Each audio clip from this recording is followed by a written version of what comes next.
എറണാകുളം ജില്ലയിലെ കുടിയേറ്റ തൊഴിലാളികളായ 3 ബംഗാൾ സ്വദേശികളെയാണ് NIA ഇന്നലെ അൽ-ഖ്വായ്ദ ബന്ധം ആരോപിച്ച് അറസ്റ്റ് ചെയ്തത്. ബംഗാളിലെ മുർഷിദാബാദിൽ നിന്ന് കസ്റ്റഡിയിലെടുത്തത് 6 പേരെ വേറെയും. കേരളത്തിലേക്ക് തീവ്രവാദികൾ നുഴഞ്ഞു കയറുന്നത് പ്രതിരോധിക്കാൻ കേരള പോലീസിന് കഴിയുന്നില്ല എന്നാണ് പ്രതിപക്ഷം ആരോപിക്കുന്നത്. കേരളത്തെ ഭീകരർ ലക്ഷ്യം വയ്ക്കുന്നുണ്ട്. സ്പെഷ്യൽ എഡിഷൻ പരിശോധിക്കുന്നു. നമ്മളോടൊപ്പം അതിഥികളായ DYFI സംസ്ഥാന സെക്രട്ടറി അഡ്വക്കേറ്റ് A. റഹീം, കോൺഗ്രസ് വക്താവ് BRM ഷഫീർ, ജന്മഭൂമി മുൻ എഡിറ്റർ KVS ഹരിദാസ്, മനുഷ്യാവകാശ പ്രവർത്തകൻ KK സുഹൈൽ എന്നിവരാണ്. ആദ്യം BRM ഷഫീറിലേക്ക്. ഷഫീർ, ഇന്നലെ 3 പേരെ എറണാകുളം ജില്ലയിൽ നിന്നും ബാക്കി 6 പേരെ ബംഗാളിലെ മുർഷിദാബാദിൽ നിന്നുമാണ് അൽ-ഖ്വായ്ദ ബന്ധം ആരോപിച്ച് NIA അറസ്റ്റ് ചെയ്തത്.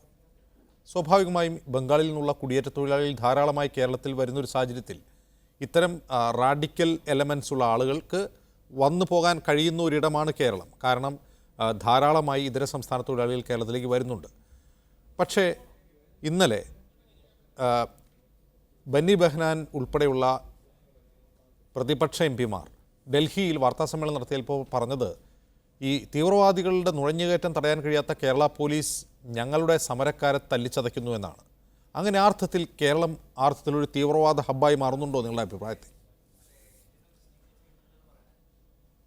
അല്ല, ആദ്യമേ തന്നെ ഈ ചർച്ച കാണുമ്പോൾ തന്നെ CPM-ൻ്റെ പ്രതിനിധിയോടും അതുപോലെ തന്നെ പൊതുവേ CPM അനുഭാവികളോടും പറയാനുള്ളത്, ഞങ്ങൾ തീവ്രവാദത്തിനെതിരായി നിലപാട് പ്രഖ്യാപിക്കപ്പെടുമ്പോൾ അത് മുസ്ലിം വിരുദ്ധമാണെന്ന് നിങ്ങൾ പറയാൻ നിൽക്കരുത്.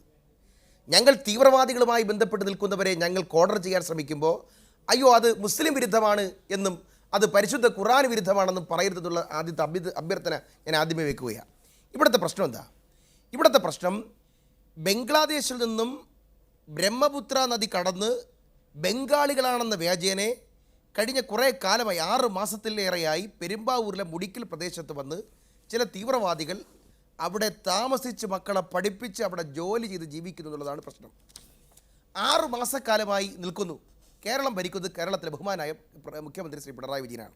ആഭ്യന്തര വകുപ്പും അദ്ദേഹം തന്നെയാണ് കൈകാര്യം ചെയ്തത്. കേന്ദ്ര ഇൻ്റലിജൻസിൻ്റെ വീഴ്ച ഉള്ളതുപോലെ തന്നെ സംസ്ഥാന സർക്കാരിൻ്റെ ഇൻ്റലിജൻസ് പരാജയപ്പെട്ടു എന്നുള്ളതിൻ്റെ ഏറ്റവും അവസാനത്തെ ദൃഷ്ടാന്തമാണിത്.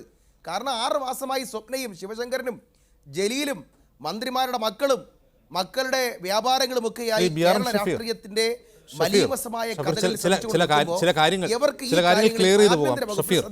ഷഫീർ പറയുന്നു, ബംഗ്ലാദേശിൽ നിന്ന് ബ്രഹ്മപുത്ര നദി താണ്ടി ബംഗാളിലെത്തിയ ബംഗ്ലാദേശ് സ്വദേശികളാണ് ഇന്നലെ ഇവിടെ നിന്ന് പിടിയിലായത്, എറണാകുളത്ത് പിടിയിലായെന്ന് പറയുന്നു. എന്ത് വസ്തുതകളുടെ അടിസ്ഥാനത്തിലാണ് ഇത് പറയുന്നത്? NIA ഇന്നലെ കോടതിയിൽ ഇവരുടെ ഒരു ട്രാൻസ്ഫർ അപേക്ഷ നൽകിയിരുന്നു. അതിൽ അവരിൽ നിന്ന് പിടിച്ചെടുത്ത പ്രധാനപ്പെട്ട രേഖകളിലൊന്ന് അവരുടെ ആധാർ കാർഡാണ് എന്ന് മാത്രമല്ല, NIA അസന്ദിഗ്ധമായി ആ റിപ്പോർട്ടിൽ പറയുന്നു അവർ ബംഗാളിലെ മുർഷിദാബാദ് സ്വദേശികളാണെന്ന്. പിടിയിലായവരെല്ലാവരും മുർഷിദാബാദുകാരാണ്. പിന്നെ എവിടെ നിന്നാണ് ഈ ബംഗ്ലാദേശി കണക്ഷൻ കിട്ടിയത്? ഞാൻ പറയട്ടെ, ഈ പിടിച്ച പ്രതികളെല്ലാം ബംഗ്ലാദേശുകാരാണെന്നല്ല ഞാൻ പറഞ്ഞതിൻ്റെ അർത്ഥം. ഈ പിടിച്ച പ്രതികൾ മുർഷിദാബാദ് ജില്ലയുമായി ബന്ധപ്പെട്ട് പശ്ചിമ ബംഗാളിലുള്ളവരാണെന്നാണ് പോലീസ് റിപ്പോർട്ട്. ഞാൻ പറഞ്ഞു വന്നത്, ബ്രഹ്മപുത്ര നദികൾ കടത്തിവിട്ട് ബംഗ്ലാദേശിൽ നിന്നും ബംഗാളിലേക്ക് കടത്തിക്കൊണ്ടുവരുന്നതിന് വേണ്ടി ഒരു പ്രത്യേക റാക്കറ്റ് തന്നെ ഇവിടെ നിലനിൽക്കുന്നതായി പുറത്തു വരുന്ന റിപ്പോർട്ടുകളുടെ അടിസ്ഥാനത്തിലാണ് ഞാൻ ആ വിവരങ്ങൾ നിങ്ങളോട് പങ്കുവച്ചത്. ഇവിടുത്തെ പ്രശ്നം ഞാൻ പറയാം. ബഹുമാനപ്പെട്ട ഹൈക്കോടതി ഈ അന്യസംസ്ഥാന തൊഴിലാളികളുടെ ക്രിമിനൽ വൽക്കരണത്തെയും ക്രിമിനൽ വാഴ്ചയെയും സംബന്ധിച്ച് സ്വമേധയാ ഒരു കേസെടുത്തിട്ട് ഒരു അമിക്കസ് കുറിയെ ഈ പ്രശ്നം അന്യസംസ്ഥാന തൊഴിലാളികളുമായി ബന്ധപ്പെട്ട ക്രിമിനൽ വാസനകളെക്കുറിച്ച് പഠിക്കുവാൻ വേണ്ടി ഒരു സമിതിയെ വെച്ചു. ആ സമിതി ഒരു അമിക്കസ് കുറിയാണ്. ആരാണെന്നറിയോ? പാർവതി സഞ്ജയ് എന്ന് പറയപ്പെടുന്ന അഭിഭാഷകയാണ് അമിക്കസ് കുറിയായിട്ട് റിപ്പോർട്ട് ചെയ്യാൻ വേണ്ടി കൊടുത്തത്. അവിടെ റിപ്പോർട്ട് ബഹുമാനപ്പെട്ട ഹൈക്കോടതിയിൽ വന്നപ്പോൾ സംസ്ഥാന DGP ഇപ്പോഴത്തെ DGPയെ ആ സംസ്ഥാന സർക്കാരിൻ്റെ കക്ഷിയായിട്ടിട്ട് ഹൈക്കോടതി കക്ഷി ചേർത്തു. ആ റിപ്പോർട്ടിൻ്റെ അടിസ്ഥാനത്തിൽ DGP കക്ഷി ചേർന്നിട്ട് ബഹുമാനപ്പെട്ട ഹൈക്കോടതി പറഞ്ഞ ചില മാനദണ്ഡങ്ങളുണ്ട്. 9 പരം നിർദ്ദേശങ്ങളാണ് അമിക്കസ് കുറി വന്നത്. അതെല്ലാം ബഹുമാനപ്പെട്ട DGPയുടെ മുമ്പാകെ റിപ്പോർട്ടായിട്ടുണ്ട്. ഇതുവരെയും അമിക്കസ് കുറി ചൂണ്ടിക്കാണിച്ച റിപ്പോർട്ടുകൾ അഥവാ ബഹുമാനപ്പെട്ട ഹൈക്കോടതിയുടെ അനുവാദത്തോടു കൂടി വന്ന അമിക്കസ് കുറിയുടെ റിപ്പോർട്ടുകൾ ഒന്നുപോലും പരിശോധിക്കാനോ നടപടിയെടുക്കാനോ പിണറായി വിജയൻ്റെ ആഭ്യന്തര വകുപ്പ് പരാജയപ്പെട്ടു എന്നുള്ളതാണ് ഒന്നാമത്തെ കാര്യം. രണ്ടാമത്തെ കാര്യം നിങ്ങളോട് പറയാം. ഇപ്പോൾ കുറേ ആളുകളെ പിടിച്ചു. UN തന്നെ, ഐക്യരാഷ്ട്രസഭ തന്നെ നേരത്തെ ഏകദേശം ഓഗസ്റ്റ് മാസത്തോടു കൂടി റിപ്പോർട്ട് ചെയ്യപ്പെട്ടു 200-ൽ പരം ആളുകൾ ഹിന്ദു വിലായ എന്ന പേരിൽ കർണാടകയിലും കേരളത്തിലുമായിട്ടുണ്ട്. പക്ഷേ അവിടുത്തെ ഒരു പ്രശ്നം, അതിന് BJP-യാണ് മറുപടി പറയേണ്ടത്. കേന്ദ്ര സർക്കാരിൻ്റെ പ്രതിനിധികൾ ആ UN റിപ്പോർട്ട് തള്ളി. അതിന് ഉത്തരം നൽകേണ്ടത് BJP-യും ബഹുമാനായ ഈ ഇരിക്കുന്ന KVS റിപ്പോർട്ട് തള്ളുകയല്ല ചെയ്തത്. ഇങ്ങനെയാണ്. ഷഫീർ, ഒരു നിമിഷം. ഇന്ന് BS ബസവരാജ് എന്ന ഒരു പാർലമെന്റ് അംഗം ഇത് സംബന്ധിച്ച് ലോക്സഭയിൽ ഒരു ചോദ്യം ഉന്നയിച്ചു. കർണാടകയിലും കേരളത്തിലും IS-ന് ഗണ്യമായ സ്വാധീനമുണ്ട് എന്ന യൂൺ റിപ്പോർട്ട് നിങ്ങളുടെ ശ്രദ്ധയിൽപ്പെട്ടിട്ടുണ്ടോ എന്ന് കേന്ദ്ര ആഭ്യന്തര മന്ത്രാലയത്തോട് ചോദിച്ചു. അതിന് കേന്ദ്ര ആഭ്യന്തര മന്ത്രാലയം നൽകിയ മറുപടി ഇതാണ്: ഞങ്ങൾ ശ്രദ്ധയിൽപ്പെട്ടിട്ടുണ്ട്, പക്ഷേ ആ റിപ്പോർട്ട് വസ്തുതാപരമായി പിശകുള്ളതാണ്, അങ്ങനെ ഇല്ല, അത് വസ്തുതാപരമായി തെറ്റാണ് ആ റിപ്പോർട്ട് എന്ന് മാത്രമല്ല ഇത് സംബന്ധിച്ച വിവരങ്ങൾ ഇത് സംബന്ധിച്ച വിവരങ്ങൾ അന്താരാഷ്ട്ര സമൂഹത്തെ മറ്റ് രാജ്യങ്ങളുമായുള്ള ഉഭയകക്ഷി ബന്ധത്തിലൂടെയും മറ്റ് അന്താരാഷ്ട്ര കൂട്ടായ്മകളിലൂടെയും ഞങ്ങൾ ബോധ്യപ്പെടുത്തിയിട്ടുള്ളതാണ്. ഈ റിപ്പോർട്ട് തെറ്റാണ് എന്ന് കേന്ദ്ര ആഭ്യന്തര മന്ത്രാലയം പറയുന്നു. ഇനി കേന്ദ്രം പറയുകയാണ് ഇവിടെ IS-കാരുടെ സ്വാധീനമില്ല എന്ന് കേന്ദ്രം പറയുന്നു. നിങ്ങളുടെ അഭിപ്രായം ഇവിടെ ഉണ്ട് എന്നാണോ? അങ്ങനെയല്ല, പറയട്ടെ. UN കൊടുത്ത റിപ്പോർട്ട് കേന്ദ്ര സർക്കാർ അഥവാ BJP-യുടെ ഗവൺമെന്റ് ലഘൂകരിച്ചു എന്നാണ് ഞാൻ പറഞ്ഞതിൻ്റെ അർത്ഥം. എൻ്റെ പോയിന്റ് അതാണ്. ഇങ്ങനെയാണ്: ഭീകരരുടെ വൻ സാന്നിധ്യം എന്നത് വസ്തുതാപരമായി ശരിയല്ല. ഭീകര ഭീഷണി തടയാൻ നടപടി സ്വീകരിച്ചിട്ടുണ്ട്. ജൂലൈയിലെ UN റിപ്പോർട്ടുമായി ബന്ധപ്പെട്ട് 2019 മെയ് മാസം 10-ാം തീയതി കൂടി ഹിന്ദു വിലായയുമായി ബന്ധപ്പെട്ടതിനെ സംബന്ധിച്ച് അന്വേഷണം നടക്കുന്നുണ്ട് എന്ന് പറഞ്ഞാൽ UN റിപ്പോർട്ടിനെ ലഘൂകരിച്ചുകൊണ്ടാണ് കേന്ദ്ര സർക്കാർ നിലപാടെടുത്തതെന്നുള്ളതാണ് എൻ്റെ പോയിന്റ്. ഇനി മൂന്നാമത്തെ കാര്യം ഞാൻ പറഞ്ഞുതരാം. എന്തുകൊണ്ടാണ് KSU-കാരെയും യൂത്ത് കോൺഗ്രസ്സുകാരെയും അടിച്ചൊതുക്കാൻ വേണ്ടി പോലീസ് കാണിക്കുന്ന ജാഗ്രതയും ഇന്റലിജൻസ് സംവിധാനങ്ങളും എന്തുകൊണ്ടാണ് ഭീകരവാദികൾക്കും ഭീകരവാദ താവളങ്ങൾക്കുമെതിരായി ഞങ്ങൾ ഉയർത്തുന്ന ചോദ്യം? UN റിപ്പോർട്ടിനെ ലഘൂകരിച്ചാണ് കേന്ദ്ര സർക്കാർ നിലപാടെടുത്തെന്ന് പറയുന്നു. അങ്ങനെ ലഘൂകരിക്കുകയല്ല, അതിനെ തള്ളിക്കളയുകയാണ് ചെയ്യുന്നത്. അത് വസ്തുതാപരമായി തെറ്റാണ്. കർണാടകയിലും കേരളത്തിലും അങ്ങനെ ഗണ്യമായ സ്വാധീനമൊന്നും IS-നില്ല. ഇക്കാര്യം ഞങ്ങൾ അന്താരാഷ്ട്ര വേദികളെ ബോധ്യപ്പെടുത്തിയിട്ടുണ്ട്, മൾട്ടി ലാറ്ററൽ റിലേഷൻഷിപ്പിലൂടെയും ഉഭയകക്ഷി ബന്ധത്തിലൂടെയും എന്ന് അസന്ദിഗ്ധമായി ഹോം മിനിസ്റ്റർ പറയുകയാണ്. നിങ്ങൾ പറയുന്നു അതിനെ അങ്ങനെയല്ല, തള്ളിക്കളയുകയാണ് ചെയ്യുന്നത്. അല്ല, ഞാൻ മനസ്സിലാക്കുന്നത്, ഞാൻ അതുമായി ഈ ചർച്ചയ്ക്ക് വരുന്നതുമായി ബന്ധപ്പെട്ട് ഞാൻ നെറ്റിൽ നിന്നെടുത്ത സംവിധാനങ്ങൾ കാണുമ്പോൾ ഞാൻ മനസ്സിലാക്കുന്നത് ഭീകരരുടെ സാന്നിധ്യം, വൻ സാന്നിധ്യം എന്നത് വസ്തുതാപരമായി ശരിയല്ല. ഭീകര ഭീഷണി തടയാൻ നടപടി സ്വീകരിച്ചിട്ടുണ്ട് എന്നാണ് ഞാൻ വായിച്ചത്. ഷഫീറിന്റെ അറിവിലേക്ക് ലോക്സഭയുടെ വെബ്സൈറ്റിൽ ആ ചോദ്യോത്തരമുണ്ട്, ഞാൻ വായിച്ചു കേൾപ്പിക്കാം. അറിവിലേക്ക് whether the government ഇന്നത്തെ തന്നെയാണ് പറയുന്നത്. ഇന്ന് കൊടുത്താൽ ഇന്ന് ചോദ്യോത്തരമായിട്ട് ലോക്സഭയിൽ പറഞ്ഞതാണ്. അത് ശരിയായിരിക്കും. അത് അജിംസ് പറഞ്ഞത് കറക്റ്റ് ആയിരിക്കും. നേരത്തെ അവരുടെ വാദഗതിയെ അല്പം കൂടി മയപ്പെടുത്തിക്കൊണ്ട് ഇന്നിപ്പോൾ ലോക്സഭയിൽ മറ്റൊരു റിപ്പോർട്ട് കേന്ദ്ര ആഭ്യന്തര മന്ത്രാലയവുമായി ബന്ധപ്പെട്ട് അവതരിപ്പിച്ചിട്ടുണ്ടാവും. അതിലെനിക്ക് തർക്കമില്ല. പക്ഷേ പ്രശ്നം ഇത്രയാണ്: കേന്ദ്രത്തിനും പിഴച്ചു, കേരളത്തിനും പിഴച്ചു. രണ്ടു കൂട്ടരും ഈ കാര്യത്തിൽ അവധാനതയോടുകൂടി ഇടപെട്ടില്ല. ഇനി എൻ്റെ മൂന്നാമത്തെ പോയിന്റാണ്, ഞാൻ അതിന് മറുപടി പറയേണ്ടത് CPM-ൻ്റെ പ്രതിനിധിയാണ്. എന്തുകൊണ്ടാണ് കോൺഗ്രസും CPM ആണല്ലോ മാറി തിരിച്ച് ഭരിക്കുന്നത്? ഇടതുപക്ഷം ഭരിക്കുമ്പോൾ മാത്രം മാവോയിസ്റ്റുകളുടെ ഭീഷണി കേരളത്തിൽ ഉണ്ടാകുന്നു, മല്ലറഡ്ഡിമാർ കൂടുതൽ ഇങ്ങോട്ട് വരുന്നു. എന്തുകൊണ്ടാണ് കേരളം ഭരിക്കുമ്പോൾ സിമിയും വാഗമൺ ക്യാമ്പുകളും ജോസഫ് മാഷിൻ്റെ കൈവെട്ടുകളും കനകമല ക്യാമ്പുകളും അതുപോലെ തന്നെ നാറാത്ത് സംഭവങ്ങളും അതുപോലെ തന്നെ തടിയൻ്റെ വിട നസീറുമാരും അതുപോലെ തന്നെ അഫ്ഗാനിലേക്ക് 23-ൽ പരം കണ്ണൂരുകാർ പോയി എന്നുള്ള റിപ്പോർട്ടുകളുമൊക്കെ എന്തുകൊണ്ടാണ് ഇടതുപക്ഷം ഭരിക്കുമ്പോൾ മാത്രം വരുന്നത് എന്നുള്ള ചോദ്യമുണ്ട്. ആ ചോദ്യത്തിൻ്റെ ഉത്തരം ഞാൻ അല്പം കൂടി ലഘുവായി നിങ്ങളോട് പറയാം. മുസ്ലിം ലീഗ് പോലെ മുസ്ലിം സമൂഹത്തിൻ്റെ പരിച്ഛേദമായി നിൽക്കുന്ന മതേതര പ്രസ്ഥാനങ്ങളെ ദുർബലപ്പെടുത്തുവാൻ വേണ്ടി അതിതീവ്ര നിലപാടുള്ളവരെ തിരിച്ചും മറിച്ചും പ്രോത്സാഹിപ്പിക്കുന്ന ഇടതുപക്ഷ രാഷ്ട്രീയത്തിൻ്റെ ബഹിസ്ഫുരണമാണ് ഈ പറയപ്പെടുന്ന കാലയളവിൽ ഉണ്ടായിരിക്കുന്ന ഈ കേസുകളെല്ലാം. ഞങ്ങളുടെ കാലത്തെ കേസുകളല്ല. ഞാൻ പറഞ്ഞു വന്നത് ഇത്രയേ ഉള്ളൂ. അതിതീവ്ര നിലപാടെടുക്കുന്ന രാഷ്ട്രീയ പ്രസ്ഥാനങ്ങളുമായി രാഷ്ട്രീയ സഖ്യമുണ്ടാക്കുന്നവരും ഇടതുപക്ഷമാണ്. ഞങ്ങൾ എല്ലാ കാലത്തും വർഗീയതയെയും ഭീകരവാദത്തിനുമെതിരായി ഞങ്ങൾ കടുത്ത നിലപാടെടുത്തിട്ടുള്ള പാർട്ടി കോൺഗ്രസ് ആണ്. ഞങ്ങളുടെ കാലഘട്ടത്തിൽ മുസ്ലിം ലീഗ് കൂടി മുന്നണിയായി ഭരിക്കുമ്പോൾ പോലും, ശ്രദ്ധിച്ചു കേൾക്കണം, മുസ്ലിം ലീഗുമായി ഞങ്ങൾ മുന്നണിയായി ഭരിക്കുന്ന സന്ദർഭത്തിൽ പോലും ഇത്തരം സംഭവങ്ങൾ റിപ്പോർട്ട് ചെയ്യപ്പെട്ടിട്ടില്ല. ചെയ്യപ്പെടുന്നതെല്ലാം ശ്രീ കോടിയേരി ബാലകൃഷ്ണൻ ആഭ്യന്തരമന്ത്രി ആയിരിക്കുന്ന മുൻ കാലഘട്ടത്തിൽ. അന്നാണ് ഫയാസ് എന്ന് പറയുന്ന ചെറുപ്പക്കാരൻ, അവൻ്റെ ഉമ്മ അവൻ്റെ മയ്യത്ത് പോലും കാണണ്ടായത് പറയേണ്ടി വന്നു. കണ്ണൂരിൽ നിന്നാണ് പോയത്. തലശ്ശേരിയിലെ ശ്രീ കോടിയേരി ബാലകൃഷ്ണൻ്റെ സ്വന്തം മണ്ഡലത്തിൽ നിന്നാണ് ആ ചെറുപ്പക്കാരൻ ഫയാസ് ഉൾപ്പെടെ 6 ചെറുപ്പക്കാർ IS-ലേക്ക് ചേർന്നത്. ഇപ്പോൾ ഇങ്ങനെയുള്ള സംഭവങ്ങൾ ഉണ്ടാകുന്നു, കൈവെട്ടുകൾ ഉണ്ടാകുന്നു. എന്തുകൊണ്ടാണ് എന്നുള്ള ചോദ്യത്തിന്റെ ഉത്തരം ഇതാണ്.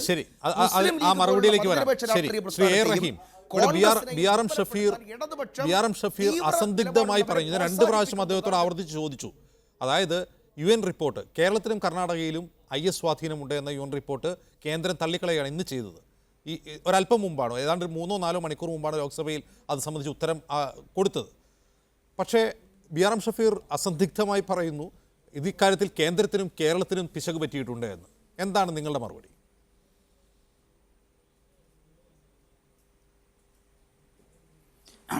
BJPയുടെ നരേഷനാണ് കോൺഗ്രസിൻ്റെ പ്രതിനിധി ഇവിടെ പറഞ്ഞുകൊണ്ടിരിക്കുന്നത്. ഇത് തന്നെയാണ് ഇദ്ദേഹം പറഞ്ഞത് തന്നെയാണ് ഒറ്റ വാക്കിൽ ശ്രീ വി മുരളീധരൻ പറഞ്ഞത് കേരളം തീവ്രവാദത്തിൻ്റെ ഹബ്ബാണ് എന്ന്. എനിക്ക് ആ ഭാഗത്തോട് യോജിക്കാനാകില്ല. സാമാന്യ ബുദ്ധിയുള്ള കേരളത്തിലെ ഒരു മനുഷ്യനും അതിനോട് യോജിക്കാനാകില്ല. എല്ലാ കോൺഗ്രസ്സുകാരും തന്നെ, കോൺഗ്രസ് പ്രവർത്തകരായ സാധാരണക്കാരായ ആളുകളും കോൺഗ്രസിൻ്റെ ഔദ്യോഗിക നിലപാടിനോട് യോജിക്കുമെന്ന് എനിക്കറിയില്ല. പക്ഷേ ദൗർഭാഗ്യവശാൽ ഒരു വസ്തുതകളുടെയും പിൻബലമില്ലാതെ കേരളമാകെ തീവ്രവാദത്തിൻ്റെ തണലിലായിരിക്കുന്നു, വലിയ പ്രശ്നമാണ് എന്ന് വരുത്തി തീർക്കാനാണ് കോൺഗ്രസ് ശ്രമിക്കുന്നത്. BJP പണ്ടേ അത് ശ്രമിക്കും, അതവരുടെ പൊളിറ്റിക്കൽ അജണ്ടയാണ്. കോൺഗ്രസും ഈ ചർച്ചയിലൂടെ അത് തന്നെയാണ് ശ്രമിക്കുന്നത്. അപ്പോൾ കോൺഗ്രസും BJPയും ഒന്നായി മാറിയിരിക്കുന്നു എന്ന് ഒരിക്കൽ കൂടി നമുക്ക് അനാവരണം ചെയ്യപ്പെടുകയാണ്. ഇവിടെ ഈ നമ്മുടെ UN റിപ്പോർട്ടിനെ കുറിച്ചാണ് ഇവിടെ ഒരു വലിയ വാക്തർക്കം ഉണ്ടായത്. എൻ്റെ കോൺഗ്രസിൻ്റെ സ്നേഹിതന് UN റിപ്പോർട്ട് എങ്ങനെയാണ് ഉണ്ടാകുന്നതെന്ന് അറിയുമോ? UN ഇവിടെ വന്ന് ഒരു രാജ്യത്തും പോയി ഒരു സർവേയും ഇത് സംബന്ധിച്ചെടുക്കുന്നില്ല. അല്ല, UN നേരിട്ട് സമാഹരിച്ച വിവരങ്ങളൊന്നുമല്ല. വിവിധ ഏജൻസികളിൽ നിന്ന് ഇൻപുട്ടായി അവർക്ക് കിട്ടുന്നത് വെച്ച് അവരുണ്ടാക്കുന്ന ഒരു കൺക്ലൂഷൻ മാത്രമാണ്. അത് വെച്ചിട്ട് അവരുണ്ടാക്കുന്ന ഒരു റിപ്പോർട്ടാണ്. അത് സംബന്ധിച്ച് ഇന്ത്യക്ക് തന്നെ ഔദ്യോഗികമായി അഭിപ്രായ വ്യത്യാസമുണ്ട്, യൂണിയൻ ഗവൺമെൻറ് തന്നെ അഭിപ്രായ വ്യത്യാസമുണ്ട്. അത് വസ്തുതാപരമല്ല എന്നാണ് ഇന്നിപ്പോൾ രാജ്യസഭയിൽ നൽകിയിരിക്കുന്ന മറുപടി. അപ്പോൾ വസ്തുത ഇതായിരിക്കെ UN എന്തോ വാഹനം പിടിച്ച് ഇവിടെ വന്നിറങ്ങി ഇവിടെ മൊത്തം സർവേ നടത്തിയിട്ടെടുത്തൊരു റിപ്പോർട്ടാണ് എന്ന് തെറ്റിദ്ധരിച്ചാണ് ഇദ്ദേഹം സംസാരിച്ചുകൊണ്ടിരിക്കുന്നത്. അത് UN റിപ്പോർട്ടിനെ മുൻനിർത്തി ഇപ്പോൾ 2-3 കാര്യങ്ങളാണ്. ഒന്ന് ലവ് ജിഹാദ് എന്ന് പറഞ്ഞിട്ട് അതിനുശേഷം ഇങ്ങോട്ട് കുറേ കാലമായി കേരളത്തിൽ ഒരു തീവ്രവാദത്തിൻ്റെ ഹബ്ബാണ്. അതിനൊരു കൾമിനേഷനാണ് ശ്രീ വി മുരളീധരൻ്റെ സ്റ്റേറ്റ്മെൻറ്റ്. ഇവിടെ ഇപ്പോൾ കേരളത്തിൽ ഇടതുപക്ഷ ജനാധിപത്യ മുന്നണി ഭരിക്കുന്നു, അതാണ് ഈ ആകെക്കുഴപ്പം എന്നൊക്കെ അദ്ദേഹം പറഞ്ഞു. ഇതൊക്കെ വസ്തുതാപരമായി ശരിയല്ല എന്ന് ദയവ് ഇത് മനസ്സിലാക്കണം. ഒന്ന്, ഒടുവിലിപ്പോൾ അൽ-ഖ്വയ്ദ തീവ്രവാദികളെ കേരളത്തിൽ നിന്ന് അറസ്റ്റ് ചെയ്ത സംഭവം, അത് NIA ആണ് പിടിച്ചത്, സെൻട്രൽ ഏജൻസികളാണ്. അത് അദ്ദേഹം അടിസ്ഥാനപരമായി മനസ്സിലാക്കാതെ പോകുന്നൊരു കാര്യമാണ്. ഈ സെൻട്രൽ ഏജൻസികളാണ് ഇത്തരം കാര്യങ്ങളെ, അന്താരാഷ്ട്ര ബന്ധമുള്ളവരെയെല്ലാം തന്നെ ട്രാക്ക് ചെയ്യുന്ന ഏജൻസി. അത് സെൻട്രൽ ഇൻ്റലിജൻസിനാണ് കൂടുതൽ സാധിക്കുക. അവരുടെ ഒരു ട്രാക്കിംഗ് സർവൈലൻസിൽ കുറേ കാലമായിട്ടുണ്ടായിരുന്നു. ഇതെന്തറിഞ്ഞിട്ടാണ് ഇവരൊക്കെ പറയുന്നത്? അതൊറ്റയ്ക്ക് പ്രവർത്തിക്കുന്ന സംവിധാനമല്ല. കേരളത്തിലെ ഇൻ്റലിജൻസ് സംവിധാനങ്ങളുമായി ബന്ധപ്പെട്ട് തന്നെയാണ് ഇതിപ്പോൾ ഇങ്ങനെ ഒരു സംവിധാനം നീങ്ങുന്നു. ATS വളരെ ഫലപ്രദമായി കേരളത്തിൽ ഇപ്പോൾ പ്രവർത്തിച്ചു കൊണ്ടിരിക്കുന്നു. ATSൻ്റെ കീഴിൽ തന്നെയാണ് ചൈത്രത്തിലെ സജോൻ്റെ നേതൃത്വത്തിലുള്ള മാവോയിസ്റ്റ് വിരുദ്ധ സേനയും ഉള്ളത്. ATS വളരെ അനൂപ് കുരുവിളുടെ നേതൃത്വത്തിൽ വളരെ ഫലപ്രദമായി പ്രവർത്തിച്ചു കൊണ്ടിരിക്കുകയാണ്. അപ്പോൾ ഈ ATSൻ്റെ സഹായം യഥാർത്ഥത്തിൽ NIA ഏജൻസി തേടി, ഇവിടുത്തെ സംവിധാനങ്ങളും തേടി. അവർക്ക് ഇതൊരു ജോയിൻ്റ് ഓപ്പറേഷനായി നടന്നതാണ്. ഇനി ഇത്രയും കാലം എന്തുകൊണ്ട് പിടിച്ചില്ല എന്നെല്ലാം പറയുന്നത് ഇതിനെക്കുറിച്ചുള്ള വസ്തുതാപരമായ കാര്യങ്ങളെക്കുറിച്ച് മനസ്സിലാക്കാഞ്ഞിട്ടാണ്. ഒന്ന്. രണ്ട്, ഈ ബംഗ്ലാദേശിൽ നിന്ന് ഇങ്ങോട്ടേക്ക് ആളുകളെ ഇങ്ങനെ കൊണ്ടുവരുന്ന റാക്കറ്റ്, ഇവിടെ ഇതെല്ലാം തന്നെ യഥാർത്ഥത്തിൽ BJPയുടെ നരേഷനാണ് ദൗർഭാഗ്യവശാൽ കോൺഗ്രസ് ആവർത്തിച്ചു കൊണ്ടിരിക്കുന്നത് എന്ന് മാത്രമേ പറയാനുള്ളൂ. ഇത് കണ്ടിട്ട് സഹതപിക്കുക അല്ലാതെ മറ്റു വഴിയില്ല. എന്താ ചെയ്യാൻ പറ്റുക? കോൺഗ്രസ് ഇങ്ങനെയൊക്കെ ആയിപ്പോയി. ഇവിടെ മനസ്സിലാക്കേണ്ട ഒരു കാര്യം, ഇതാദ്യമായിട്ടല്ല ഇങ്ങനെ ഇവരെയൊക്കെ പിടിക്കുന്നത്. നോർത്ത് ഈസ്റ്റിൽ നിന്നുള്ള ബോഡോ ശരി, റഹീമിലേക്ക് ഞാൻ വരാം. ചെറിയൊരു സാങ്കേതിക പ്രശ്നമുണ്ട്, അത് ഉടനെ പരിഹരിക്കുമെന്ന് വിചാരിക്കുന്നു. ശ്രീ KVS ഹരിദാസ്, ഇവിടെ കേരളം തീവ്രവാദികളുടെ ഹബ്ബാണ് എന്ന് കേരളത്തിൽ നിന്നുള്ള BJP നേതാക്കൾ കുറേ കാലമായി പറയുന്നതാണ്. ഇവിടെ തീവ്രവാദം താഴ്ച വളരുകയാണ്. പക്ഷേ അങ്ങനെ ഒരു ഗണ്യമായ സ്വാധീനമൊന്നും തീവ്രവാദികൾക്ക് കേരളത്തിലോ കർണാടകയിലോ ഇല്ല എന്നാണ് ഇന്ന് ലോക്സഭയിൽ കേന്ദ്ര ആഭ്യന്തര മന്ത്രാലയം നൽകിയ മറുപടി. ഇത് കേരളത്തിലെ BJPയുടെ ഏറ്റവും മൂർച്ചയേറിയ ഒരു രാഷ്ട്രീയ ആയുധത്തെ ഇല്ലാതാക്കുന്നതല്ലേ? അല്ല അജിംസേ, ഞാൻ ഇതിനകത്തെ രാഷ്ട്രീയ വാഗ്വാദങ്ങളിലേക്കൊന്നും ഞാൻ കടക്കാനില്ല, ആദ്യമേ തന്നെ സൂചിപ്പിക്കട്ടെ. പക്ഷേ ചില വസ്തുതകൾ നമ്മൾ കാണാതെ പോയിക്കൂടാ. അതിന് കാരണം എന്താ? കേരളത്തിലെ 2 മുന്നണികൾ, ഇപ്പോൾ നമ്മുടെ സുഹൃത്ത് BRM ഷഫീർ വലിയ വാചക കസത്തുകൾ നടത്തി. UDFൻ്റെ കാലഘട്ടത്തിലും ഇടതുപക്ഷ മുന്നണിയുടെ കാലഘട്ടത്തിലും ഇത്തരം എലിമെൻസിന് പൊളിറ്റിക്കൽ പ്രൊട്ടക്ഷൻ കിട്ടുന്നു പലപ്പോഴും. അത് നമ്മൾ കാണാതെ പോയിക്കൂടാ. മറ്റ് പല സംസ്ഥാനങ്ങളിലും ശക്തമായ നടപടികൾ ഇത്തരം എലിമെൻസിന് നേരെ ഉണ്ടാകുന്നുണ്ട് പലപ്പോഴും. ഈവൻ കോൺഗ്രസ് ഗവൺമെൻറ്റുകൾ പോലും നടപടിയെടുക്കുന്നുണ്ട്. പക്ഷേ കേരളത്തിലേക്ക് എത്തുമ്പോൾ UDF നേതൃത്വത്തിലുള്ള ഗവൺമെൻറ് ആയിക്കോട്ടെ, അല്ലെങ്കിൽ LDF ഗവൺമെൻറ് ആയിക്കോട്ടെ, ഇത്തരം ആൾക്കാർക്ക് സംരക്ഷണം കൊടുക്കുന്നു എന്നൊരു തോന്നൽ വ്യാപകമായിട്ടുണ്ട്. അതിന് ഒരുപാട് ഉദാഹരണങ്ങളുണ്ട്. ഞാൻ എല്ലാ ഉദാഹരണങ്ങളിലേക്കും കടക്കുന്നില്ല. നമ്മൾ മാറാട് മുതലുള്ള ചരിത്രം പരിശോധിച്ചാൽ അനവധി കാര്യങ്ങൾ സൂചിപ്പിക്കാനുണ്ട്. അത് ഇടതുപക്ഷത്തിൻ്റെ നിലപാടുകളും സമാനമായിരുന്നു പല സന്ദർഭങ്ങളിലും. അതുകൊണ്ട് ഒരു പൊളിറ്റിക്കൽ പ്രൊട്ടക്ഷൻ കിട്ടുന്നു എന്നൊരു തോന്നലുണ്ടാകുന്നു. അതുകൊണ്ട് തന്നെയാണ് ഞാനൊരു ഉദാഹരണം കൂടി സൂചിപ്പിക്കാം. സാക്കിർ നായിക്കിനെ കുറിച്ച് നമുക്കറിയാം. അദ്ദേഹം ഇന്ത്യ വിട്ടു പോയി. ഇന്നിപ്പം മലേഷ്യയിലാണുള്ളത്. മലേഷ്യയിൽ നിന്ന് അദ്ദേഹത്തിൻ്റെ ഡെയിലി ബ്രോഡ്കാസ്റ്റുകൾ നമ്മൾ കാണുകയും കേൾക്കുകയൊക്കെ ചെയ്യുന്നുണ്ട്. അതിൽ അദ്ദേഹം സൂചിപ്പിച്ച അദ്ദേഹം ഉന്നയിച്ച ഒരു പ്രധാനപ്പെട്ട പ്രശ്നമുണ്ട്. ഇത്തരം അദ്ദേഹത്തിൻ്റെ സുഹൃത്തുക്കളോടുള്ള അദ്ദേഹത്തിൻ്റെ ആഹ്വാനം go and settle in Kerala, go and settle in Kerala എന്നതായിരുന്നു അദ്ദേഹം സൂചിപ്പിച്ച കാര്യം. എന്തുകൊണ്ടാണത്? കാരണം ഇവിടെ ഇത്തരം ആൾക്കാർക്ക് സംരക്ഷണം നൽകുന്ന ഭരണ സംവിധാനം മാറി മാറി വരുന്നു എന്നത് തന്നെയാണ്.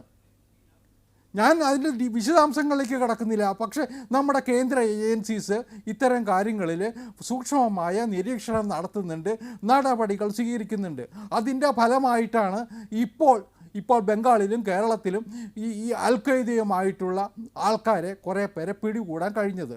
മുഴുവനായി എന്നൊന്നും ഞാൻ വിചാരിക്കുന്നില്ല. ഇത്തരം ആൾക്കാർ ഇനിയും ഉണ്ടാകാം.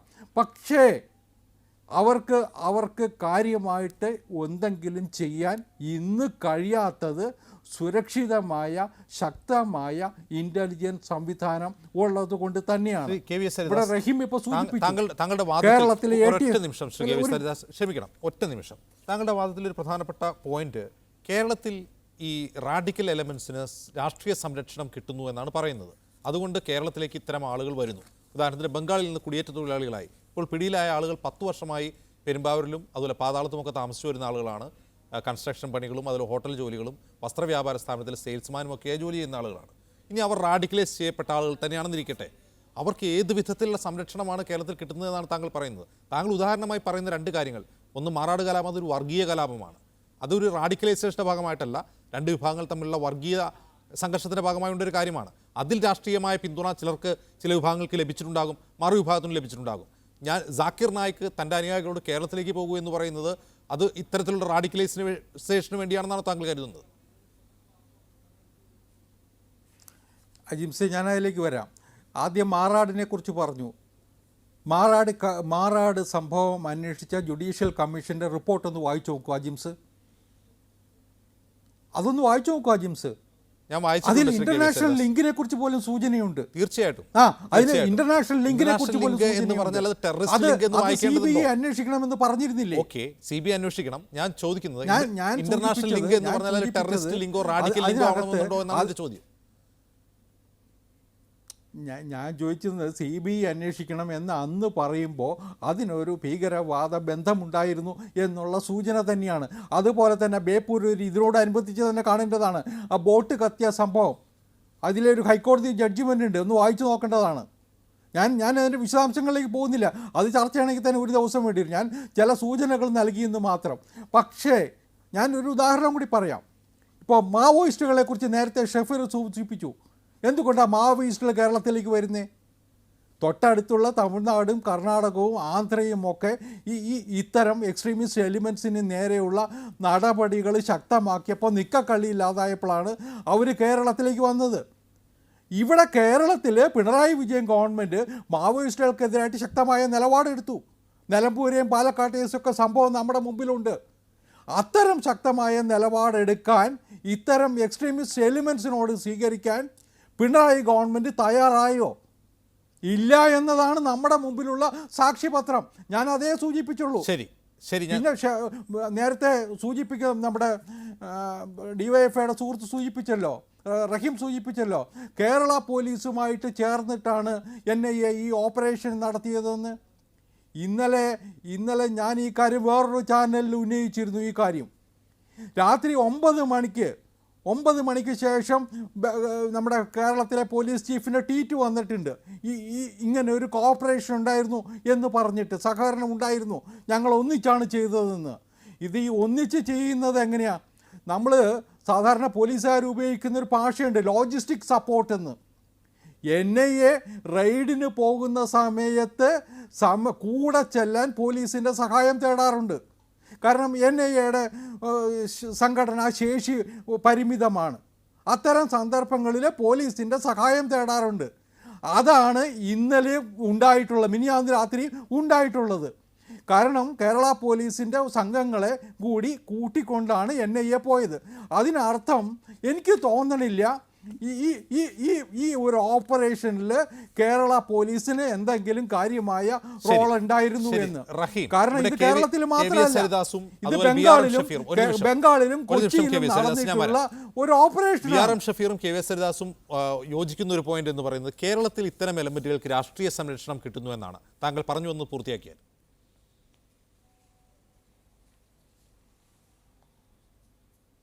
അതായത് ഈ വസ്തുതാപരമായി കാണാതെ ഇത്തരം സെൻസിറ്റീവായ പ്രശ്നങ്ങളിൽ കോൺഗ്രസ് എങ്ങനെയാണ്, BJPക്ക് പറയാം, കോൺഗ്രസ് എങ്ങനെയാണെന്നാണ് എന്നെ വീണ്ടും അത്ഭുതപ്പെടുത്തുന്നത്.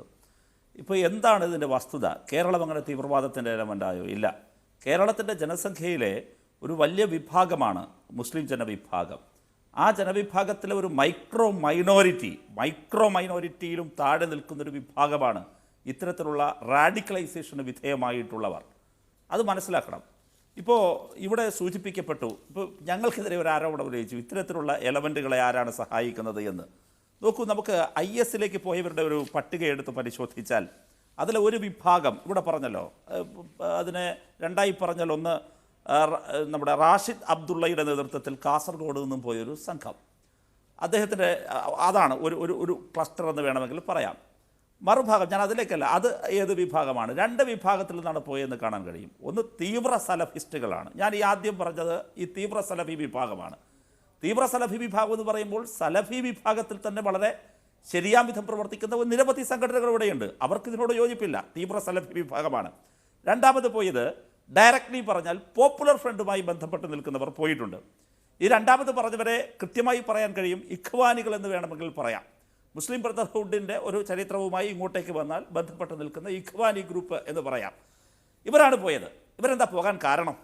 ഇവർ പോകാൻ കാരണം ഇവരുടേതായൊരു തിയോളജിയുണ്ട്, ഒരു ഐഡിയോളജിയുണ്ട്. ഇവർ പറയുന്നത് ഇത് ദാറുൽ ഹർബാണ്, ദാറുസ്സലാമിലേക്ക് ഹിജ്റ പോവുകയാണ്. ഇതാണ് അവരുടെ നരേഷൻ.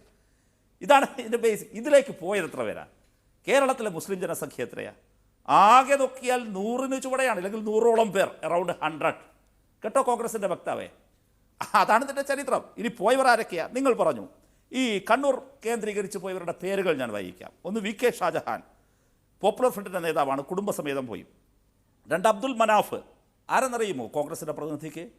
CPM നേതാവ്, DYFI പ്രവർത്തകൻ, OT വിനീഷിനെ കൊലക്കേസ് പ്രതിയാണ്, 1-ാം പ്രതി. DYFI പ്രവർത്തകരും CPM പ്രവർത്തകരും ഈ പറയുന്ന ക്രിമിനൽ സംഘത്തിനോട്, പോപ്പുലർ ഫ്രണ്ടിനോട് ഏറ്റുമുട്ടി നിൽക്കുകയാണ്. വിനീഷിനെ കൊന്ന കേസിലെ 1-ാം പ്രതിയാണ്. ഇപ്പോൾ സിറിയയിലോ മറ്റോ പോയി അവിടെ എന്തോ കൊല്ലപ്പെട്ടു എന്ന് പറയപ്പെടുന്നയാൾ. മറ്റൊന്ന് സമീർ, പോപ്പുലർ ഫ്രണ്ടിൻ്റെ വളപട്ടണം സബ് ഡിവിഷൻ കൺവീനറാണ് അയാൾ. മറ്റൊന്ന് ഷജില്, മിഥിലജ്, റാഷിദ്, റസാഖ്, ഇങ്ങനെ പോകുകയാണ്. ഇതെല്ലാം പോപ്പുലർ ഫ്രണ്ട് ടീമാണ്. ഇനി ഇതുമായി ബന്ധപ്പെട്ട് 2 കേസുകൾ എടുത്തിട്ടുണ്ട്. KVS ഹരിദാസ് കൂടി കേൾക്കണം. NIA ആണ് ആ 2 കേസുകൾ എടുത്തത്, ഇപ്പോൾ അന്വേഷിക്കുന്നത്. ഏതെന്നറിയുമോ? ഒന്ന് വളപട്ടണം കേസാണ്, മറ്റൊരു കേസ് ഇവിടെയുമായി ബന്ധപ്പെട്ട വേറൊരു കേസാണ്. ആ കേസിൻ്റെ പേര് പെട്ടത് ഞാൻ മറന്നു. ഒന്ന് വളപട്ടണം കേസാണ്. ആ 2 കേസുകൾ ആദ്യം എടുക്കുന്നതാരാ? കേരള പോലീസാണ്. കേരള പോലീസാണ് അന്വേഷിക്കുന്നത് ആ കേസ്. ഒന്ന് വളപട്ടണം, മറ്റൊന്ന് വണ്ടൂർ കേസ്. മലപ്പുറം ജില്ലയിലെ വണ്ടൂർ ബേസ് ചെയ്തൊരു കേസും രണ്ടാമത് വളപട്ടണം കേസും. നിങ്ങൾക്ക് ഓർമ്മയുണ്ടാകും, അന്നാണ് നമ്മൾ ഈ താലിബാൻ ഹംസ അഥവാ ബിരിയാണി ഹംസ എന്നൊരാളുടെ പേരെല്ലാം നമ്മൾ ചർച്ച ചെയ്യുന്നത്. അതെങ്ങനെയാണ് ആ കേസ് വന്നതെന്ന് KVS ഹരിദാസിന് അറിയാമോ? ഷഫീറിന് അറിയാമോ? ഞാൻ നേരത്തെ പറഞ്ഞ VK ഷാജഹാൻ, ശ്രദ്ധിച്ച് കേൾക്കണം, 1 മിനിറ്റ് പൂർത്തിയാക്കാൻ സമയം തരുമെന്നാണ് കരുതുന്നത്. ഈ VK ഷാജഹാൻ എന്ന പോപ്പുലർ ഫ്രണ്ട് നേതാവ് അയാളുടെ ഭാര്യയും ഒന്നിച്ച് സിറിയയിലേക്ക് പോയി. സിറിയയിലേക്ക് പോകുന്ന വഴിയിൽ തുർക്കിയിൽ വെച്ച് ബോർഡർ ക്രോസ് ചെയ്യുന്നതിനിടയിൽ പിടിക്കപ്പെട്ടു. അയാളുടെ ഭാര്യ ഗർഭിണിയായിരുന്നു. അവരെ അവിടെ നിന്ന് ഡീപ്പോർട്ട് ചെയ്തു. KVS ഹരിദാസ് ശ്രദ്ധിച്ച് കേൾക്കണം. ഒരു രാജ്യം സിറിയയിലേക്ക് ISൽ ചേരാൻ പോകുമ്പോൾ പിടിച്ച് ഡീപ്പോർട്ട് ചെയ്ത് വന്നിറങ്ങുന്ന എയർപോർട്ട് എന്നറിയുമോ? ഡൽഹി എയർപോർട്ടാണ്. ഡൽഹി എയർപോർട്ടിൽ ഡീപ്പോർട്ട് ചെയ്യപ്പെട്ട ഇവരെ പിടിച്ചില്ല. അവിടുന്ന് ഈസി ആയിട്ട് ഇറങ്ങി വന്നു തിരിച്ച് കേരളത്തിലേക്ക് തന്നെ വന്നു, സമ്മതിച്ചു. ഭാര്യ ഗർഭിണിയാണല്ലോ, അപ്പോൾ പ്രസവിച്ചിട്ടുണ്ടാവും. അത് കഴിഞ്ഞിട്ട് ഇയാൾ മാത്രം കേരളത്തിൽ നിന്നല്ല, ശ്രദ്ധിക്കണം, തമിഴ്നാട്ടിലേക്ക് പോയി. തമിഴ്നാട്ടിൽ നിന്ന് വ്യാജ പാസ്പോർട്ട് സംഘടിപ്പിച്ചു. അങ്ങ് ശ്രദ്ധിക്കണം, കേരളത്തിൽ നിന്നല്ല, തമിഴ്നാട്ടിൽ നിന്ന്. ചെന്നൈ എയർപോർട്ട് വഴി വീണ്ടും തുർക്കിക്ക് പോയി. അവിടെ എത്തുമ്പോഴോ വീണ്ടും അവരെ പിടിച്ച് ഞങ്ങൾ നേരത്തെ പിടിച്ചു വിട്ടടുത്തത് വീണ്ടും നിങ്ങൾ ഇങ്ങോട്ട് അയച്ചിരിക്കുന്നു എന്ന് പറഞ്ഞ് ഇന്ത്യ ഗവൺമെൻറ് കൈമാറി. അപ്പോഴാണ് പിടിച്ചത്. ഇനി അടുത്ത് കേട്ടോ, ഞാൻ നേരത്തെ വായിച്ച കണ്ണൂർക്കാർ പ്രതികളില്ലേ, അവരിൽ പലരും ഇതുപോലെ വി.കെ. ഷാജഹാനൊപ്പം ആദ്യം പോയ ഒരു ടീം സിറിയ ക്രോസ് ചെയ്ത് പോയി. ബാക്കിയുള്ളവരെ ഇതുപോലെ ഡീപ്പോർട്ട് ചെയ്തു. ഡീപ്പോർട്ട് ചെയ്തവരെ പോലും നിങ്ങൾക്ക് പിടിക്കാൻ പറ്റിയില്ല ഡൽഹി എയർപോർട്ടിൽ. അങ്ങനെ എത്ര വലിയ സുരക്ഷാ വീഴ്ചയുടെ കാര്യമാണ് അങ്ങ് കാണുന്നത്. എന്നിട്ടോ കേരള പോലീസ് ഇതിൻ്റെ ഇൻപുട്ടിന് ഈ വി.കെ. ഷാജഹാനെ രണ്ടാമത് പിടിച്ചു. ഇപ്പോൾ അയാൾ തീഹാർ ജയിലിലാണ്. തീഹാർ ജയിലിൽ അയാളായതിനു ശേഷം അതുമായി ബന്ധപ്പെട്ട് കേരള പോലീസിന് അന്വേഷിക്കേണ്ട ഒരു കാര്യമില്ല. പക്ഷേ കേരള പോലീസ് അന്വേഷിച്ചു, കേസ് രജിസ്റ്റർ ചെയ്തു. അങ്ങനെ കേരള പോലീസ് അന്വേഷണം മുൻപോട്ട് പോകുമ്പോഴാണ് ഞാൻ നേരത്തെ പറഞ്ഞ അവസാനത്തെ കുറച്ച് പേരുകാർ ഞാൻ പറയാം. ഒന്ന് മിഥിലജ്, റാഷിദ്, റസാഖ് തുടങ്ങിയ കണ്ണൂരിലെ പോപ്പുലർ ഫ്രണ്ട് പ്രവർത്തകരും ഈ പോപ്പുലർ ഫ്രണ്ടിലൊന്നുമില്ലാത്ത ഈ പറയുന്ന ഈ താലിബാൻ ഹംസ എന്നോ ബിരിയാണി ഹംസ എന്നോ പറയുന്ന ഇയാളും പിടിയിലാവുന്നത്. ആ കേസ് കണ്ണൂരിലാണ് അന്വേഷിക്കുന്നത്, വളപട്ടണം പോലീസാണ് അന്വേഷിക്കുന്നത്. വണ്ടൂർ കേസും അതിനുശേഷമാണ് ഈ 2 കേസും വന്നിട്ട് NIA ഏറ്റെടുക്കുന്നത്. ഇതാണ് യാഥാർത്ഥ്യം. ഇവിടെ റാഡിക്കലൈസേഷൻ നടക്കുന്നുണ്ട്, ഇല്ലാന്ന് ഞാൻ പറയുന്നില്ല. ആ റാഡിക്കലൈസേഷൻ അതിലേക്ക് എത്തിച്ചേരുന്ന ചില സംഘടനകളുമുണ്ട്, യാതൊരു സംശയവും വേണ്ട. പക്ഷേ അതിനെയെല്ലാം രാഷ്ട്രീയമായി ഇപ്പോൾ ഞാൻ ചോദിക്കട്ടെ, ഞാൻ വളരെ ലളിതമായൊരു കാര്യം ചോദിക്കുന്നു. ആ പോപ്പുലർ ഫ്രണ്ടിനെ തന്നെ മുന്നണിയിലേക്ക് എടുക്കാൻ പോട്ടെ, നിങ്ങളിവിടെ സൂചിപ്പിച്ച മാറാട് കേസ്, ആ മാറാട് കേസ് CBIക്ക് വിടരുതെന്ന് പറഞ്ഞത് ആരാണ്? ഈ ഇരിക്കുന്ന UDF അല്ലേ? വിടാൻ വേണ്ടി തീരുമാനിച്ചത് ഞങ്ങളല്ലേ? BJPയും ലീഗും തമ്മിൽ ഇപ്പോഴും അതിൽ ഒത്തുകളിക്കുന്നത് ആ ഒരൊറ്റ കേസിലല്ലേ? ഇപ്പോഴും നിങ്ങൾ ബ്ലാക്ക് മെയിൽ നിർത്തിയിരിക്കുന്നത് ആ കേസിലല്ലേ? അടുത്ത ഘട്ടത്തിലേക്ക് വരാം, ഞാൻ അതിലേക്ക് വരാം. ശ്രീ KK സുഹൈൽ, കേരളത്തിൽ ഇവിടെ റഹീം ചൂണ്ടിക്കാട്ടിയതുപോലെ ഒരു മൈക്രോ ന്യൂനപക്ഷം ആളുകൾക്കിടയിൽ റാഡിക്കലൈസേഷൻ നടക്കുന്നു എന്നത് വസ്തുതയാണ്. കേരളത്തിൽ നിന്ന് ചെറുപ്പക്കാർ സിറിയയിലേക്കും അഫ്ഗാനിസ്ഥാനിലേക്കും പോയിട്ടുണ്ട്, അവരിൽ ചിലർ കൊല്ലപ്പെട്ടതായ വാർത്തകളും വരുന്നുണ്ട്. പക്ഷേ ഇവിടെ കുടിയേറ്റ തൊഴിലാളികളെയാണ് ഇന്നലെ പോലീസ് അറസ്റ്റ് ചെയ്തിട്ടുള്ളത്. ബംഗാളിൽ നിന്ന് വന്നവരാണ് അവർ. 5-10 വർഷമായി എറണാകുളം ജില്ലയിൽ പലയിടത്തായി ജോലി ചെയ്യുന്ന ആളുകളാണ് അവർ റാഡിക്കലൈസ് ചെയ്യപ്പെട്ടവരാണ്. ഇന്ന് കോടതിയിൽ ഇവർ കൊടുത്തിട്ടുള്ള NIA കൊടുത്തിട്ടുള്ള ഈ ട്രാൻസ്ഫർ അപേക്ഷയോടൊപ്പം അവർ ഹാജരാക്കിയുള്ള ചില വസ്തുതകൾ, അവരിൽ നിന്ന് പിടിച്ചെടുത്ത് mobile phone, sim card, laptop, അതുപോലെ ആധാർ കാർഡൊക്കെ ആയിട്ടാണ് ഭീകരവാദികൾ നടക്കുന്നത്. അപ്പോൾ ഇത്തരം കുടിയേറ്റ തൊഴിലാളികളെ പോലും സംശയത്തിലാക്കുന്ന ഒന്നായി മാറുകയാണ് ഈ സംഭവവികാസങ്ങൾ. കാരണം ഇവർക്കിടയിൽ ഇത്തരം റാഡിക്കലൈസ് ചെയ്യപ്പെട്ട ആളുകളുണ്ട് എന്ന സംശയം പൊതുസമൂഹത്തിൽ തന്നെ ഉണ്ടാവില്ലേ? തീർച്ചയായിട്ടും അജിംസ്, യഥാർത്ഥത്തിൽ ശുദ്ധമായ ഒരു രാഷ്ട്രീയം, ശരിക്കും ഈ അൽഖായിദ, ISIS എന്നൊക്കെ പറയുന്നത് ഒരു രാഷ്ട്രീയ ടൂളായിട്ട് മാറിയിട്ട് കുറച്ച് വർഷങ്ങളായല്ലോ. നമുക്കറിയാം 20 വർഷത്തിലേറെയായി.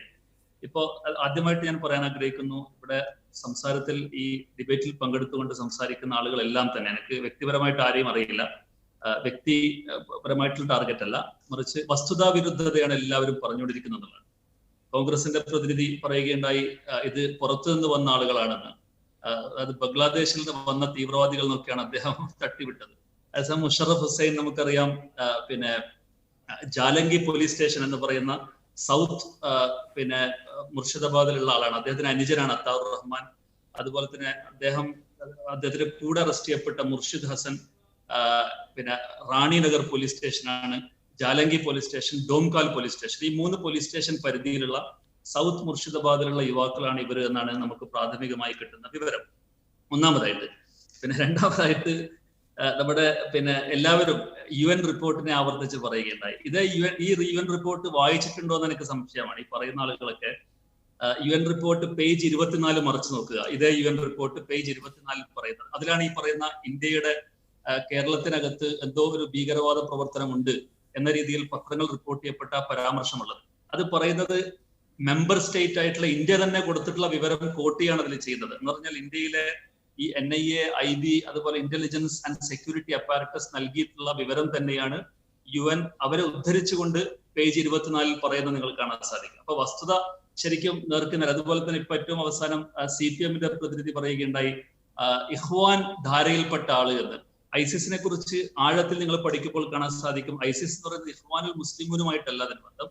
ISIS എന്ന് പറയുന്നത് നേരത്തെ 979 പിന്നെ മസ്ജിദുൽ ഹറം സീസറിലൊക്കെ ഉണ്ടായിരുന്ന ജുഹൈമാൻ അൽ ഉത്തൈമീൻ പോലുള്ള ആളുകൾ ഒക്കെയുള്ള ഇഖ്വാന സൗദ് എന്ന് ചരിത്രകാരന്മാർ രേഖപ്പെടുത്തിയിട്ടുള്ള ഒരു പട്ടാള സംഘമാണ്. എന്ന് പറഞ്ഞാൽ സൗദി ഗവൺമെന്റിന്റെ ഒഫീഷ്യൽ പട്ടാളത്തെയാണ് ഇഖ്വാൻ. അതിൽ നിന്നാണ് ഈ ഐസിസ് വന്നതെന്നുള്ളതാണ് ചരിത്രം. അപ്പോൾ ഞാൻ പറയുന്ന മൊത്തം വസ്തുതാ വിരുദ്ധതയിൽ ആണ് എല്ലാവരും സംസാരിച്ചുകൊണ്ടിരിക്കുന്നത് എന്ന ഒരു സങ്കടം ഞാൻ ഇവിടെ അറിയിച്ചുകൊണ്ട് പറയട്ടെ.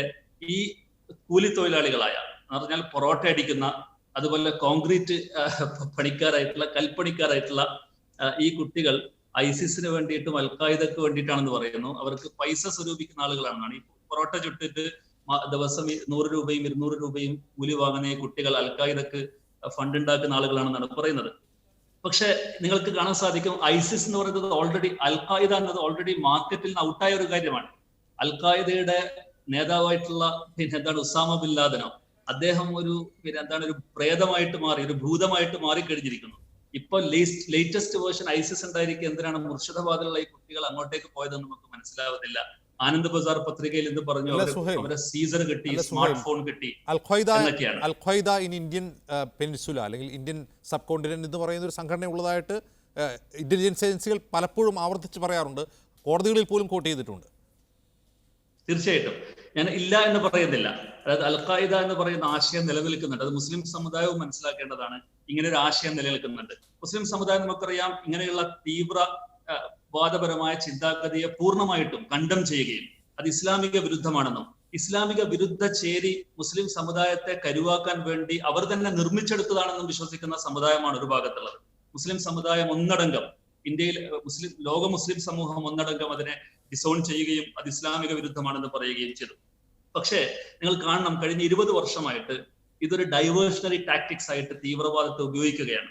നമുക്കറിയാം, ഇന്ത്യയിൽ തന്നെ ഭീകരവാദത്തെ കുറിച്ചുള്ള ചർച്ചയിൽ ദേശഭക്ത് ആതങ്കവാദി, ദേശദ്രോഹി ആതങ്കവാദി, ദേശഭക്ത് ആതങ്കവാദി എന്ന് പറയുന്ന ആളെ ഇന്ത്യയുടെ പ്രൈം മിനിസ്റ്റർ, അതാണ് പിന്നെ പാർലമെന്ററി ഇലക്ഷനിൽ മത്സരിപ്പിക്കുകയും അതുപോലെ തന്നെ അടിച്ചുകൊന്ന ആളുകളെ അവരെ പിന്നെ മാലയിട്ട് പൂജിക്കുകയും ഒക്കെ ചെയ്യുന്ന കഥയാണ് നമ്മളിപ്പോൾ ഇന്ത്യയിൽ ദേശഭക്ത് ആതങ്കവാദിയെ നമ്മൾ കാണുന്നത്.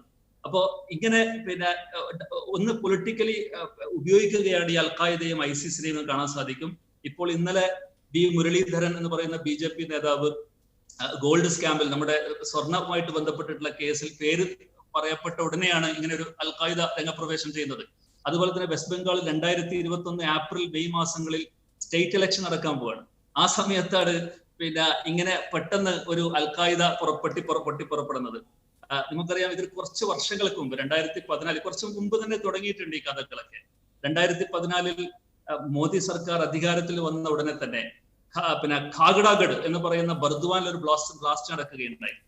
അത് നടന്ന ഉടനെ തന്നെ ഇന്ത്യയിലെ മുഴുവൻ മീഡിയകളും പറയുകയുണ്ടായി, ഇത് IM ആണ്, ഇന്ത്യൻ മുജാഹിദീനാണ് ഇതിന്റെ പിന്നിൽ ഭീകരമായ ക്രോസ് ബോർഡർ ടെററിസം ആണെന്നൊക്കെ പറഞ്ഞു. അതിന് ആ സമയത്ത് ദ ഹൗസ് ഇൻ ബർദ്വാൻ എന്ന് പറഞ്ഞിട്ട് അജിത് സാഹി ഇന്ത്യ ടുഡേയിൽ ഒരു ലേഖനം എഴുതുകയുണ്ടായി. പൂർണ്ണമായിട്ടും ബോഗസായ ഒരു സംഭവമാണെന്ന് ഇതിനെക്കുറിച്ച് അദ്ദേഹം വിശദീകരിക്കുകയുണ്ടായി. നമുക്കറിയാം, മമതാ ബാനർജിയുടെ തൃണമൂൽ കോൺഗ്രസ് ദുർബലമായ ഒരു ചീഫ് മിനിസ്റ്റർ ആണ് അദ്ദേഹം എന്ന് കാണിക്കുവാൻ വേണ്ടിയിട്ട് NIA ഒരു പൊളിറ്റിക്കൽ വോട്ടിംഗ് ഏജന്റ് ആയിട്ട് എലക്ഷൻ ഏജന്റ് ആയിട്ട് ഉപയോഗിക്കുകയാണ് യഥാർത്ഥത്തിൽ BJP ചെയ്യുന്നത് നമുക്ക് കാണുവാൻ സാധിക്കും. കോമ്പറ്റേറ്റീവ് പൊളിറ്റിക്സ് ആണ് ഇപ്പോൾ കോൺഗ്രസിന്റെ പ്രതിനിധി പറഞ്ഞത് തന്നെ. ശരി, ഇന്നലെ ദേശീയ തലത്തിൽ പരിശോധിക്കുമ്പോൾ ഇത്തരം ആരോപണങ്ങൾക്കൊക്കെ സാധുവായിരിക്കും. പക്ഷെ കേരളത്തിലേക്ക് വരുമ്പോൾ, കേരളത്തിൽ നമ്മുടെ മുമ്പിൽ വസ്തുതകളുണ്ടല്ലോ. കേരളത്തിൽ റാഡിക്കലൈസ് ചെയ്യപ്പെട്ട ചെറുപ്പക്കാരുണ്ട്. ആ റാഡിക്കലൈസ് ചെയ്യപ്പെട്ട ചെറുപ്പക്കാരെ സമർത്ഥമായി ഉപയോഗിക്കാൻ അന്താരാഷ്ട്ര നെറ്റ്വർക്കുകളുള്ള ഭീകര സംഘടനകൾ നിലവിലില്ലേ? അതിന് നേരെ നാം കണ്ണടച്ചിട്ടെന്ത് കാര്യം? സുഹൈൽ, ഞാൻ പറയുന്നത്, ഞാൻ നേരത്തെ പറഞ്ഞു കൃത്യമായിട്ട്, ഐസിസ്, അതുപോലെ അൽഖായിദ, അതുപോലെ ബോക്കോ ഹറാം, ഷബാബ് എന്നാണ്, പിന്നെ ജമിയത്ത് ഷബാബ് പോലുള്ള ഒരുപാട് സംഘടനകൾ കൃത്യമായിട്ടും ഒരു വഹാബി എക്സ്ക്ലൂസിവിസ്റ്റ്, അതുപോലെ തന്നെ പ്ലൂറലിസത്തിന് വിരുദ്ധമായ, കോ എക്സിസ്റ്റൻസ് വിരുദ്ധമായ, സമാധാനപരമായ സഹവർത്തിത്വത്തിന് വിരുദ്ധമായിട്ടുള്ള സംഘങ്ങൾ ലോകത്തുണ്ട് എന്നുള്ളത് ഒരു സംഭവം, ഒരു സംഗതി തന്നെയാണ്, ഒരു വസ്തുതയാണ്. ആ വസ്തുത അതിനെ മുഴുവൻ സമൂഹവും, മുസ്ലിം സമുദായം ഒന്നടങ്കം അതിനെ ഖണ്ഡിക്കുകയും ഇസ്ലാമിൽ അതിനൊരു സ്ഥാനവുമില്ല എന്ന് പറയുകയും ചെയ്ത് അതിനെ ഒറ്റപ്പെടുത്തുന്ന കാഴ്ചയാണ് നമ്മൾ കാണുന്നത്. പക്ഷെ ഇന്ത്യയിൽ ഇതേപോലുള്ള ഈ പറയുന്ന പ്ലൂറലിസത്തിന് വിരുദ്ധമായ, കോ എക്സിസ്റ്റൻസിന് വിരുദ്ധമായ ഹിന്ദുത്വ ഭീകരവാദത്തെ പൂർണ്ണമായിട്ടും അതിനെ തണല് കൊടുത്ത്, അതിന് വളം കൊടുത്ത്, അതിനെ ശക്തിപ്പെടുത്തുകയും അതിനൊരിക്കലും അപലപിക്കാതിരിക്കുക. സനാതൻ സംസ്ഥയാണ് പിന്നെ പല കേസുകളിലും ഉള്ളത് എന്ന് പറയുമ്പോൾ ഇത് സനാതന മൂല്യങ്ങൾക്ക് വിരുദ്ധമാണ് എന്ന് പറയുന്ന സംഘങ്ങൾ നമുക്ക് കാണാൻ കഴിയുന്നില്ല. ശരി സോയിൽ, ഞാൻ മടങ്ങി വരാം അതിഥികളിലേക്ക്. ഒരു ചെറിയ ഇടവേള ആവശ്യം. Shri B R M Shafeer, ഈ ടെററിസം പോലെ മാനവരാശിക്ക് എതിരായ ഒരു ഭീഷണിയെ അത് ചർച്ച ചെയ്യുമ്പോൾ നമ്മളതിനെ രാഷ്ട്രീയമായ ആയുധമാക്കി മാറ്റുന്നത് എത്രമാത്രം നല്ലതാണ് രാജ്യത്തെ സംബന്ധിച്ച്? ഞങ്ങൾ ഭരിക്കുമ്പോൾ പ്രശ്നങ്ങളൊന്നും ഉണ്ടാകുന്നില്ല, അവർ ഭരിക്കുമ്പോൾ മാവോയിസ്റ്റുകൾ വരുന്നു, ഭീകരന്മാർ വരുന്നു എന്ന് പറയുന്നത് യഥാർത്ഥത്തിൽ അതൊരു വില കുറഞ്ഞ രാഷ്ട്രീയമല്ലേ? അജിംസെ, എനിക്ക് പിന്നെ ഈ ചർച്ചയിൽ കുറച്ച് അല്പം സമയം തരണം. ഒന്ന്, ഞങ്ങൾ ഈ കേസിനെ ഇങ്ങനെ ഈ പറഞ്ഞപ്പെടുന്ന വിഷയത്തെ ഇഷ്യൂസ് റൈസ് ചെയ്തതുപോലെ തന്നെയാണ് KV ഹരിദാസിൻ്റെ പാർട്ടി കേന്ദ്ര സർക്കാരിൽ ഭരണം നടത്തുമ്പോൾ ദേവീന്ദർ സിംഗ് എന്ന് പറയപ്പെടുന്ന പിന്നെ അഖിലേന്ത്യാ തലത്തിലെ പട്ടാള ഓഫീസറെ തീവ്രവാദികളോടൊപ്പം യാത്ര ചെയ്തതിന് അറസ്റ്റ് ചെയ്ത് ജയിലിലടക്കേണ്ടി വന്ന സാഹചര്യവും അത് ബലാക്കോട്ടുമായി ബന്ധപ്പെട്ട സംഭവ വികാസങ്ങളെയും ചേർത്ത് വെച്ചുകൊണ്ട് കോൺഗ്രസ് സംസാരിച്ചിട്ടുണ്ട്. ഈ വിഷയത്തിൽ മാത്രമല്ല, രണ്ടാമത്തെ വിഷയം മക്ക മസ്ജിദിൻ്റെ സ്ഫോടനങ്ങളുമായി ബന്ധപ്പെട്ട് ജയിലിൽ കിടക്കുന്ന പ്രഗ്യാ സിംഗ് ഠാക്കൂർ എന്ന് പറയപ്പെടുന്ന അതിതീവ്ര നേതാവിനെ MP ആക്കി ലോക്സഭയിൽ കൊണ്ടുവന്ന രാഷ്ട്രീയത്തെയും ഞങ്ങൾ കൃത്യമായിട്ട് അഡ്രസ്സ് ചെയ്യുന്നുണ്ട്. ഈ കേന്ദ്ര സർക്കാരിൻ്റെ ഏറ്റവും വലിയ ഉപദേശകനായ അജിത് ഡോവലിൻ്റെ അദ്ദേഹത്തിൻ്റെ അധീനതയിൽ പ്രവർത്തിക്കപ്പെടുന്ന വിവേകാനന്ദ ഫൗണ്ടേഷനിലെ അംഗമായ ഒരാൾ ചൈനീസ് ചാരനാണെന്ന് പറഞ്ഞുകൊണ്ട് ഡൽഹി പോലീസ് കേസെടുത്ത വിഷയം അതും ഞങ്ങൾ അഡ്രസ്സ് ചെയ്യുന്നുണ്ട്. അല്ലാതെ ഞങ്ങൾ മുസ്ലിം ഇഷ്യൂവിനെ മാത്രം എതിരായി അഡ്രസ്സ് ചെയ്യുകയും BJP നിലപാടെടുക്കുകയും ചെയ്യല്ല. ഞങ്ങൾ രണ്ടിനെയും ഒരേ കണ്ണിലൂടെയാണ് കാണുന്നത്. ഒന്ന്. രണ്ട്, CPM-ൻ്റെ പ്രതിനിധി ചില കാര്യങ്ങൾ പറഞ്ഞു. അദ്ദേഹത്തിന് ഇപ്പോൾ എന്താ വല്ലാത്ത SDP വിരോധവും പോപ്പുലർ ഫ്രണ്ട് വിരോധവും ഒക്കെ ഉണ്ടായി. ഞങ്ങളെ CPM-ൻ്റെ പ്രതിനിധിയോട് പറയണം, ഞങ്ങൾ മാത്രമേ ഉള്ളൂ പോപ്പുലർ ഫ്രണ്ടുമായിട്ട് ഒരു വേദിയും പങ്കിടാത്ത രാഷ്ട്രീയ പ്രസ്ഥാനം. ഐക്യ ജനാധിപത്യ മുന്നണി വിശിഷ്ട കോൺഗ്രസ് ആണ്. CPM-ൻ്റെ പ്രതിനിധിയുടെ വീടിൻ്റെ തൊട്ടടുത്താണ് വെമ്പായം പഞ്ചായത്ത്. അവിടെ അവിശ്വാസ പ്രമേയത്തിൻ്റെ ചർച്ചയിൽ SDP-യുടെ പ്രതിനിധി ആർക്കാണ് വോട്ടിട്ടെന്നറിയോ? സഖാവ് സീനത്ത് ബീവിക്കാണ്. സഖാവ് സീനത്ത് ബീവി ഏത് പാർട്ടിയാ? LDF ആണ്. റഹീം എന്ന് പറയപ്പെടുന്ന CPM സഖാവിൻ്റെ വീടിനടുത്തുള്ള വെമ്പായം പഞ്ചായത്തിൽ അവിശ്വാസ പ്രമേയത്തിന് വോട്ട് ഇട്ടപ്പോൾ സഖാവ് സീനത്തിന് അനുകൂലമായി വോട്ട് ചെയ്തത് SDP ആണ്. ഈ റഹീമിൻ്റെ അടുത്ത സഖാവാണ് കണ്ണൂരിലെ സുമേഷ്, ഇപ്പോഴത്തെ ജില്ലാ പഞ്ചായത്ത് മെമ്പർ. അദ്ദേഹം അരിവാൾ ചുറ്റിക നക്ഷത്രത്തിൽ മത്സരിക്കുമ്പോൾ ഇപ്പോൾ പോപ്പുലർ ഫ്രണ്ടിനെതിരായി റഹീം സംസാരിച്ചല്ലോ. ആ റഹീമിൻ്റെ പാർട്ടിയുടെ സുമേഷ് ജില്ലാ പഞ്ചായത്തിൽ ഇപ്പോൾ മെമ്പറാണ്. അങ്ങനെ മത്സരിക്കുമ്പോൾ പരിയാരം 2-ാം വാർഡിൽ SDP-യുടെ സ്ഥാനാർത്ഥിക്ക് കൈവണ്ടി അടയാളത്തിൽ വോട്ട് പിടിച്ചവരാണ് CPM. നിങ്ങൾക്കറിയോ, ഈരാറ്റുപേട്ട മുനിസിപ്പാലിറ്റിയിൽ 2 കൊല്ലക്കാലം ഭരണം നടത്തിയത് SDP-യുടെ പിന്തുണയോടുകൂടിയാണ്. SDP-യുമായി പരസ്യമായിട്ട് വേദി പങ്കിടുകയും ആശീർവദിക്കുകയും ചെയ്തത് 2006-ൽ ശ്രീ കോടിയേരി ബാലകൃഷ്ണനാണ്. ഞങ്ങൾക്ക് SDP-യുമായിട്ടൊരു ബന്ധമില്ല. ഞങ്ങൾ SDP-യെ തരാതരം പോലെ ഉപയോഗിക്കുകയും കോൺഗ്രസിനും ലീഗിനുമെതിരായി തിരിച്ചു വെച്ച രാഷ്ട്രീയം CPM-ൻ്റെ രാഷ്ട്രീയം എന്നിട്ട് വന്നിട്ട് പറയുക പോപ്പുലർ ഫ്രണ്ടിനെതിരായ വികാര രാഷ്ട്രീയത്തെ ഇപ്പോൾ പറഞ്ഞുകൊണ്ട് വന്നിരിക്കുകയാണ്. ഞങ്ങൾക്ക് തിരിച്ചറിയാം.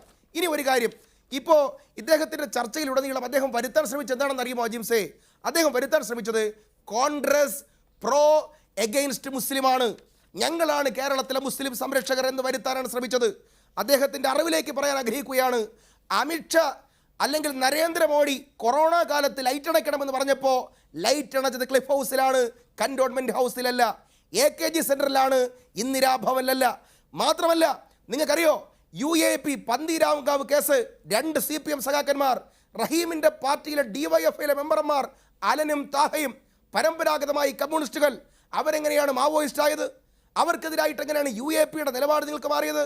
സീതാറാം യെച്ചൂരിയുടെ ഡൽഹിയിലെ UAP നിയമവും റഹീമിൻ്റെ പാർട്ടിയുടെ ഇവിടുത്തെ പന്തീരാങ്കാവിലെ UAP നിയമവും എങ്ങനെയാണ് വ്യത്യസ്തമായിട്ട് വന്നത്? അവന്മാർ പുറത്തിറങ്ങിയിട്ട് പറഞ്ഞെന്താണെന്ന് അറിയോ റഹീമേ? അവർ പുറത്തിറങ്ങിയിട്ട് പറയുകയാണ്, NIA-യുടെ ചോദ്യം ചെയ്യൽ ഭേദമായിരുന്നു, ഞങ്ങളെ ഉപദ്രവിച്ചത് കേരളത്തിലെ പിണറായി വിജയൻ്റെ പോലീസാണ്, ജയിലിനകത്തിട്ട് ഞങ്ങളെ തീർക്കാൻ ശ്രമിച്ചതിൻ്റെ പിന്നിൽ പിണറായി വിജയൻ്റെ പോലീസാണ്. പന്തീരാങ്കാവ് സംഭവത്തിലെ അലന്റെയും താഹയുടെയും സംഭവം ഞാൻ റഹീമിനെ ഓർമ്മിപ്പിക്കുകയാണ്. ഒരു കാര്യം കൂടി അജിംസേ, ഒരല്പം കൂടി നിങ്ങൾക്കറിയാം. ഒരു മിനിറ്റ് കേൾക്കൂ അജിംസേ, കേൾക്കൂ. ഗെയിൽ സമരം നടന്നു.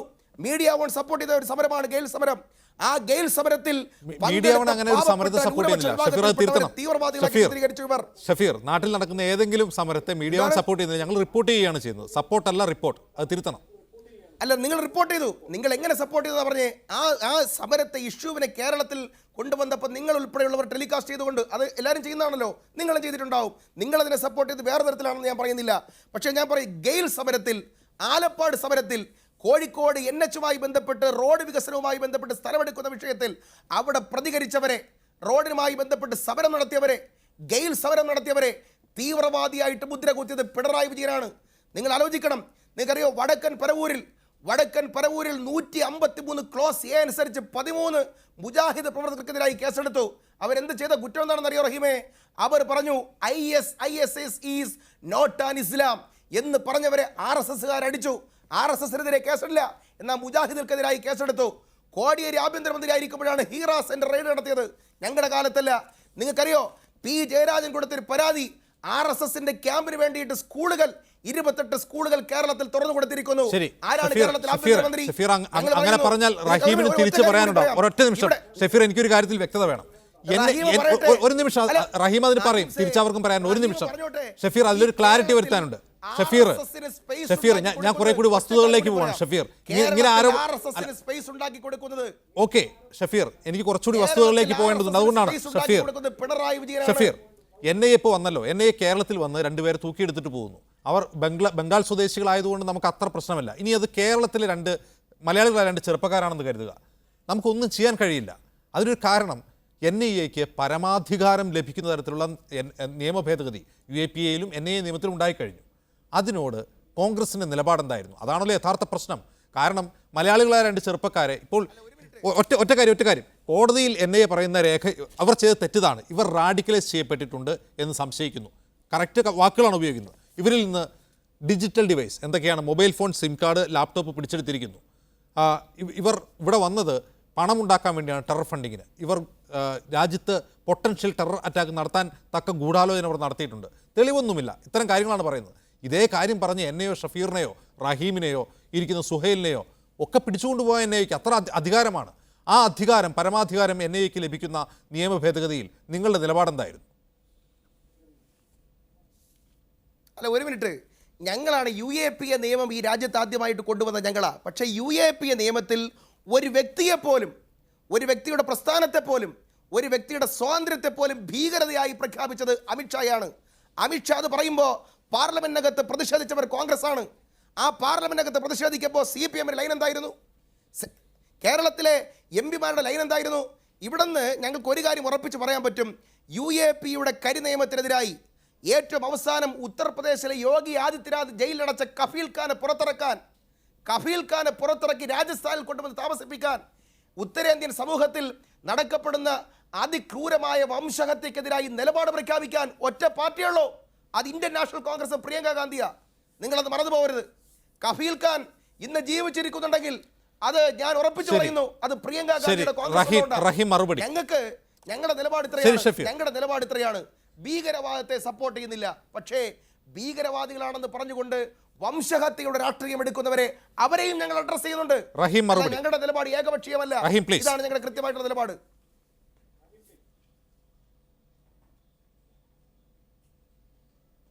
ഞാൻ ഈ പാനൽ വന്നിരിക്കുന്ന ആരെയും വ്യക്തിപരമായൊന്നും പറയുന്നില്ല.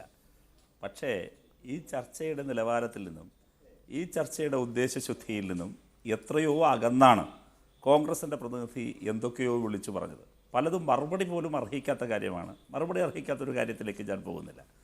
ചില കാര്യങ്ങൾ വസ്തുതാവിരുദ്ധമായി അദ്ദേഹം പറഞ്ഞു, അത് മാത്രം പ്രതിപാദിക്കുന്നു. ഒന്ന്, അദ്ദേഹം പറഞ്ഞത് ഈ വെമ്പായം പഞ്ചായത്തുമായി ബന്ധപ്പെട്ട് പറഞ്ഞു, എന്തെങ്കിലും അതിനത് പറയരുത്, അത് എൻ്റെ പേര് കൂടി കൊട്ടിയിട്ട് എൻ്റെ വീടിൻ്റെ അടുത്തൊക്കെ പറഞ്ഞോടുകൂടി പറയുകയാണ്. അവിടെ ഒരു പോപ്പുലർ ഫ്രണ്ട് അംഗവും ഞങ്ങൾക്ക് അനുകൂലമായി വോട്ട് ചെയ്തിട്ടില്ല. ഇതാണ് അതിൻ്റെ യാഥാർത്ഥ്യം. പിന്നെ ഈ അതൊക്കെയാണോ ഇവിടെ നിങ്ങളിപ്പോൾ ചർച്ച ചെയ്യുന്നത്? യഥാർത്ഥത്തിൽ എന്താ പ്രശ്നം എന്താ? നിങ്ങൾ പറഞ്ഞു പോപ്പുലർ ഫ്രണ്ടുമായി നിങ്ങൾ ഞാൻ പറയുമ്പോൾ ഇടപെടരുത്. ഈ ചർച്ചയുടെ നിലവാരം അങ്ങനെ കൂടിയില്ലാതാക്കരുത്. അത് എന്താ ജിംസേ പ്രശ്നം എന്തെന്നറിയാമോ? ഇപ്പോൾ ഞാൻ പറയട്ടെ, കേരളത്തിൻ്റെ ചരിത്രത്തിലാദ്യമായി പോപ്പുലർ ഫ്രണ്ട് എന്ന് പറയുന്ന സംഘടന തീവ്രവാദ സ്വഭാവമുള്ള സംഘടനയാണ്. ആ സംഘടനയ്ക്ക് ആദ്യമായി പൊതുവേദിയിൽ വേദി പങ്കിട്ട ആളുടെ പേര് പറയട്ടെ. ഒന്ന്, തിരുവനന്തപുരത്ത് അവർ അന്നൊരു വലിയ പരിപാടി നടത്തി. തിരുവനന്തപുരം, കൊച്ചി, കോഴിക്കോട് ഈ 3ഇടത്തും കോൺഗ്രസിൻ്റെ MPമാർ പങ്കെടുത്തു. തിരുവനന്തപുരത്ത് പങ്കെടുത്ത MPയുടെ പേര് കൊല്ലം MP ആയിരുന്ന ശ്രീ പീതാംബരക്കുറുപ്പാണ്. കോഴിക്കോട് പങ്കെടുത്തത് MK രാഘവനാണ്. കൊച്ചിയിൽ പങ്കെടുത്തത് കോൺഗ്രസിൻ്റെ നേതാവ്, ഞാൻ പെട്ടെന്ന് ഓർക്കുന്നില്ല ആ പേര്. 3 MPമാർ അന്ന് കോൺഗ്രസ് തീരുമാനിച്ച് പങ്കെടുത്തു. പോപ്പുലർ ഫ്രണ്ട് ഒരു വർഗീയ സംഘടനയല്ല എന്ന് എത്രയോ സന്ദർഭങ്ങളിൽ നിങ്ങൾ പലരും നിലപാടെടുത്തിട്ടുണ്ട്. ഇതൊക്കെ ചരിത്രമല്ലേ? ഏറ്റവും ഒടുവിൽ ബാലരാമപുരത്ത് നിങ്ങളുടെ നേതാവ് വിൻസെൻ്റ് പോപ്പുലർ ഫ്രണ്ടിൻ്റെ ജാഥ ഫ്ലാഗ് ഓഫ് ചെയ്യുന്ന ഫോട്ടോ ഇപ്പോഴെൻ്റെ കയ്യിൽ വേണമെങ്കിൽ ഞാനത് ഹാജരാക്കാം. ഇതൊക്കെ ചരിത്രമല്ലേ? പിന്നെ പോപ്പുലർ ഫ്രണ്ട് പ്രതിയായ കേസുകളെല്ലാം എപ്പോഴാണ് പിൻവലിച്ചിട്ടുള്ളത്? ഞാനത് പിൻവലിച്ചതിൻ്റെ കഥ പറയണോ? കേസുകൾ ഞാൻ ചില കേസുകൾ പറയാം. മലപ്പുറം ജില്ലയിൽ അരിമ്പ്രയിൽ NDF-കാർ പ്രതിയായ കേസ് ഉമ്മൻചാണ്ടിയുടെ കാലത്ത് പിൻവലിച്ചതാണ്. മലപ്പുറം മഞ്ചേരിയിൽ CITU നേതാവിനെയും തിരൂരിൽ മത്സ്യത്തൊഴിലാളിയായ യൂണിയൻ നേതാവ് CITU നേതാവിനെയും വെട്ടിക്കൊലപ്പെടുത്താൻ ശ്രമിച്ച കേസ്, ഇതെല്ലാം തന്നെ പിൻവലിക്കുകയും ഈ കേസ് പ്രതികളെ രക്ഷിക്കാൻ ശ്രമിച്ചതും എത്രയോ കേസുകളാണ്. നിങ്ങൾ CPIM പ്രവർത്തകർക്കെതിരെ UAP എടുക്കാറുണ്ടല്ലോ, എത്രയോ കേസുകളിൽ. RSSകാർ അപ്പുറത്ത് വരുമ്പോൾ നിങ്ങൾ എടുത്തിട്ടുണ്ടോ? ഞാൻ പറഞ്ഞു പോയാൽ അദ്ദേഹം പറഞ്ഞതിൻ്റെ വസ്തുതാവിരുദ്ധമായി പറഞ്ഞ എല്ലാ കാര്യങ്ങൾക്കും മറുപടി പറഞ്ഞ് ഈ ചർച്ചയെ ആകെ മോശപ്പെടുത്തേണ്ടി വരും ഞാൻ കൂടി. ഒന്ന് നോക്കൂ അജിംസെ, അദ്ദേഹം പറഞ്ഞ ഇതിൻ്റെ കോർ ഇഷ്യൂവിലേക്ക് പറഞ്ഞല്ലോ. നിങ്ങൾ പറഞ്ഞു UAPയെ കൊണ്ടുവന്ന നിങ്ങളാണ്. UAPയെ മാത്രമല്ല, ടാഡ പോട്ട സകലത് കൊണ്ടുവന്ന നിങ്ങളാണ്. ഈ രാജ്യത്തിൻ്റെ ചരിത്രത്തിലെ മുഴുവൻ കരിനിയമങ്ങളുടെയും പിതൃത്വം നിങ്ങൾക്കുള്ളതാണ്, UDF കോൺഗ്രസിനുള്ളതാണ്. ഇനി NIA ഭേദഗതി ചെയ്തു, ഭരണഘടനാ വിരുദ്ധമായിട്ടാണ് ഭേദഗതി ചെയ്തത്, ഭരണഘടനാ മൂല്യങ്ങൾക്ക് വിരുദ്ധമായിട്ടാണ്. ഒരക്ഷരം നിങ്ങൾ മിണ്ടിയില്ല. എതിർത്ത് വോട്ട് ചെയ്യാൻ കോൺഗ്രസ് ഉണ്ടായിരുന്നില്ല. ഇത്രയും ചരിത്രം ഇങ്ങനെ മുമ്പിൽ ഇങ്ങനെ കണ്ണുപിടിച്ച് നിൽക്കുമ്പോൾ വന്നിരുന്നത് എന്തൊക്കെയോ പ്രസംഗിച്ചിട്ട് പോകരുത്. ഇതൊക്കെ കണ്ടിരിക്കുന്നവർക്ക് നല്ല വിവരമുള്ളവരാണ് എന്ന നല്ല ധാരണയുണ്ടാകണം. പിന്നെ ഇവിടെ കീൽ ഫൗണ്ടേഷൻ്റെ പ്രതിനിധി പറഞ്ഞ കാര്യങ്ങളോട് പൂർണ്ണമായും വിയോജിക്കുകയാണ്. ഒന്ന്, അദ്ദേഹം പറഞ്ഞത് അദ്ദേഹം എന്നോട് വിയോജിപ്പ് രേഖപ്പെടുത്തിയൊരു ഭാഗം ഇഖ്വാനിസവുമായി ബന്ധപ്പെട്ടാണ്. അങ്ങ് പറഞ്ഞത് തെറ്റാണ്. അങ്ങ് പറഞ്ഞത് ISIS-ഉമായി ബന്ധപ്പെട്ട കാര്യത്തിലാണ് അങ്ങ് ഉന്നയിച്ചത്. അതിൽ തന്നെ ഈ പറയുന്നത് പോലെ വ്യത്യസ്തതയുണ്ട്. ഇനി പോട്ടെ, ഞാൻ പറഞ്ഞത് വളരെ കൃത്യമാണ്. ഈ ഇഖ്വാനിസം ഇപ്പോൾ ബന്ധപ്പെട്ടതിൽ ഇപ്പോൾ ISIS-ഉമായി ബന്ധപ്പെട്ട കാര്യത്തിൽ തന്നെ അവർ പോയവരെല്ലാം തന്നെ ഇഖ്വാനി ലൈൻ പിന്തുടർന്നവർ പോയിട്ടുണ്ട്. പോപ്പുലർ ഫ്രണ്ട് ഇഖ്വാനി ലൈൻ തന്നെയാണ് പിന്തുടരുന്നത്, ഇഖ്വാനി ലൈനിലേക്കാണ് പോയത്. അത് വേറൊരു ഡിബേറ്റബിൾ സബ്ജക്റ്റാണ്, നമുക്ക് നോക്കാം. ഇവിടെ ഈ പറയുന്ന നിങ്ങൾ ഈ പറഞ്ഞത് ശരിയാണ്. ഇദ്ദേഹം സ്റ്റാർട്ട് ചെയ്തിട്ടുണ്ട് നമ്മുടെ എന്താ പറയുക, ഒസാമ ബിൻ ലാദൻ, അൽ ഖ്വയ്ദ. ഇപ്പോഴാരാ സവാഹിരി? ആരാ സവാഹിരി? നല്ല ലക്ഷണമൊത്ത ഇഖ്വാനി ലൈൻ പിന്തുടരുന്നയാളാണ്. അതിനെന്താ തർക്കമുണ്ടോ താങ്കൾക്ക്? ഇനി നോക്കൂ നിങ്ങൾ, സെയ്ദ് ഖുത്തുബ് ഏത് ലൈനാ? സെയ്ദ് ഖുത്തുബ്. ഹസനുൽ ബന്ന ഏത് ലൈനാ? തർക്കമുണ്ടോ? ഇവരുടെ എല്ലാം പുസ്തകങ്ങൾ ഏതാ? മൈൽ സ്റ്റോൺസ് എന്ന പുസ്തകം, സെയ്ദ് ഖുത്തുബിൻ്റെ മൈൽ സ്റ്റോൺസ്. ലോകമെവിടെയുമുള്ള മതതീവ്രവാദ പ്രസ്ഥാനങ്ങളുടെ എല്ലാം മാനിഫെസ്റ്റോ എന്ന് വേണമെങ്കിൽ വിശേഷിപ്പിക്കാൻ കഴിയും സെയ്ദ് ഖുത്തുബിൻ്റെ ആ പുസ്തകം. അങ്ങക്ക് അഭിപ്രായ വ്യത്യാസമുണ്ടോ? ഇവിടെ ദാറുൽ ഹർബേത്, ദാറുൽ സലാമേത്? ഈ ചോദ്യമാണ് ഈ ചെറുപ്പക്കാരുടെ ചെവിയിലേക്ക് ഇട്ട് കൊടുക്കുന്നത്. വാട്സാപ്പ് വഴിയും ഓൺലൈൻ സങ്കേതങ്ങൾ വഴിയും ഇതെല്ലാം ഈ കേരളത്തിലെ ഏതെങ്കിലും ദറസിൽ പോയി പഠിച്ചിട്ട് തീവ്രവാദിയാകുന്നതല്ല. കേരളത്തിൽ ഒട്ടനവധിയുള്ള ഒരുപാട് മതസംഘടനകളുണ്ട്, അവരുടെ ശിക്ഷണത്തിന് കീഴിലുണ്ടാകുന്നതല്ല. ഇതൊരു ഗ്ലോബൽ ഫിനോമിനയായി വരികയാണ്. അങ്ങൊരു കാര്യം മനസ്സിലാക്കേണ്ട ഒരു കാര്യമുണ്ട്. ഈ രാജ്യത്ത് കോൺഗ്രസിൻ്റെ പ്രതിനിധി കൂടി കാണണം. ഈ പറയുന്ന അൽ ഖ്വയ്ദ, താലിബാൻ, ഈ പറയുന്ന മുഴുവൻ സംഘടനകളും, ലഷ്കർ-ഇ-തൊയ്ബയുടെ ചരിത്രം നോക്കിയാൽ, IS-ൻ്റെ ചരിത്രം നോക്കിയാൽ, ഇതിൻ്റെ എല്ലാം ഒരു ഭാഗത്ത് നിങ്ങൾ മനസ്സിലാക്കേണ്ടതുണ്ട്. ഈ ഒസാമ ബിൻ ലാദൻ ആരായിരുന്നു? ഇന്ന് പരാമർശിക്കപ്പെടുന്ന അൽ ഖ്വയ്ദയുടെ തലവനായിരുന്ന ഒസാമ ബിൻ ലാദൻ ആരായിരുന്നു? അമേരിക്കയുടെ പ്രിയപ്പെട്ടവനായിരുന്നു. അമേരിക്ക എന്തിനു വേണ്ടിയാണ് പാല് കൊടുത്ത് അങ്ങോട്ടേക്ക് ആയുധവും കൊടുത്ത് വിട്ടത്? അഫ്ഗാനിലേക്ക് USSR-നെതിരെ പട നയിക്കാൻ വേണ്ടിയിട്ടായിരുന്നു. USSR-നെ അസ്ഥിരപ്പെടുത്താൻ വേണ്ടിയിട്ടായിരുന്നു. കമ്മ്യൂണിസ്റ്റ് തേരോട്ടത്തെ പിടിച്ചു കെട്ടാൻ വേണ്ടിയിട്ടായിരുന്നു. കമ്മ്യൂണിസ്റ്റ് തേരോട്ടത്തെ പിടിച്ചു കെട്ടുന്നത് അമേരിക്ക വിട്ട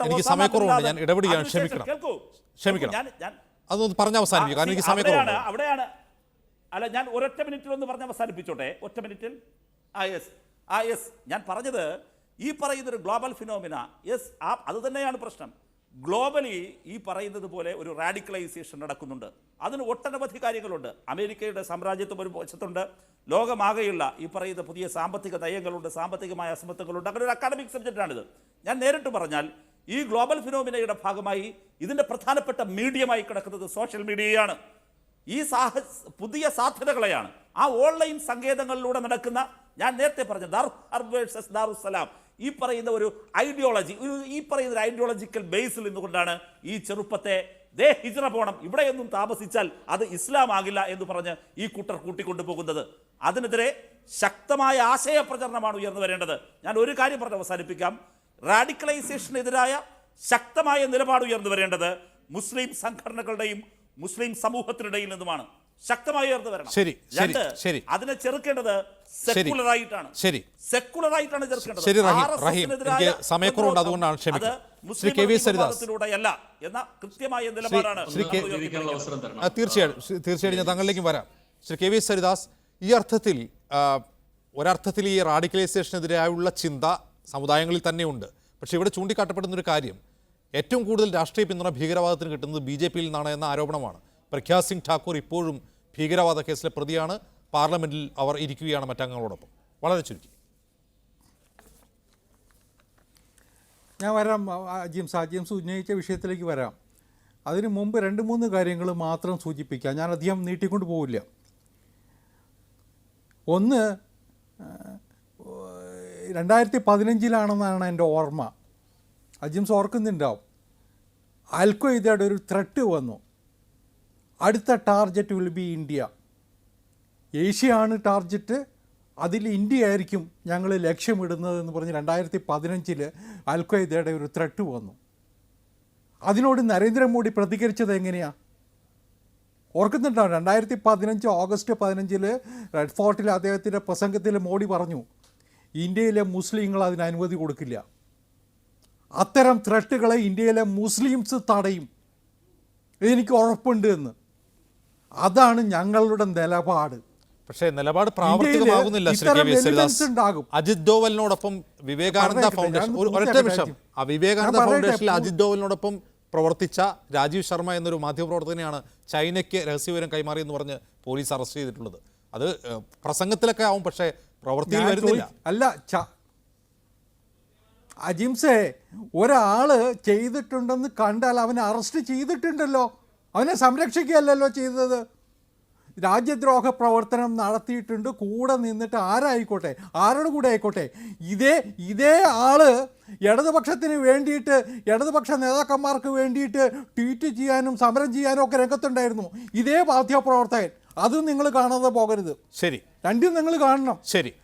രണ്ടാമത്തെ ഒരു കാര്യം, ഷഫീറും ഷഫീർ സൂചിപ്പിച്ച അല്ല, ഒരു മിനിറ്റ്, എനിക്ക് 2 കാര്യങ്ങൾ കൂടി പറയാൻ സമയം തരണം. ഷഫീർ സൂചിപ്പിച്ച PFIയുടെ കാര്യം, പോപ്പുലർ ഫ്രണ്ടിൻ്റെ കാര്യം. ഷഫീറെ, കർണാടകത്തിൽ നിങ്ങളുടെ സഖ്യകക്ഷിയായിരുന്നില്ലേ പോപ്പുലർ ഫ്രണ്ട്? കഴിഞ്ഞ നിയമസഭാ തെരഞ്ഞെടുപ്പിൽ 36 മണ്ഡലങ്ങളിൽ പോപ്പുലർ ഫ്രണ്ട് നാമനിർദ്ദേശ പത്രിക കൊടുത്തു.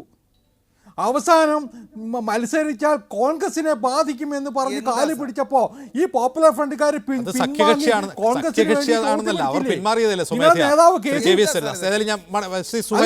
KC വേണുഗോപാലോട് ചോദിച്ചറിയാം. അജിം സാബ് ഇടപെടില്ല. അതിന് സഖ്യകക്ഷിയൊന്നും വിശ്വസിക്കാൻ കഴിയില്ല. ചിലപ്പോൾ ഒരു തെരഞ്ഞെടുപ്പ് ധാരണയോ പ്രാദേശികമായ ധാരണയായേക്കാം. അതേപോലെ അല്ല, ഒരു കാര്യം കൂടി, സമയമില്ല, അതുകൊണ്ടാണ് പറഞ്ഞ് അവസാനിപ്പിക്കും പെട്ടെന്ന്. ഇങ്ങനെ ചർച്ച അല്ലല്ല കെ വി സരിദാസ്, പറഞ്ഞ അവസാനിപ്പിക്കും, സമയക്കുറവുകൊണ്ടാണ്, പറഞ്ഞ അവസാനിപ്പിക്കും. അല്ല, ഞാനൊരു കാര്യം കൂടി സൂചിപ്പിക്കട്ടെ. ഞാൻ പറഞ്ഞ പോപ്പുലർ ഫ്രണ്ടുകാരുടെ കാര്യത്തിൽ കോൺഗ്രസ്സുകാർ പുണ്യവാളം ചമയണ്ട.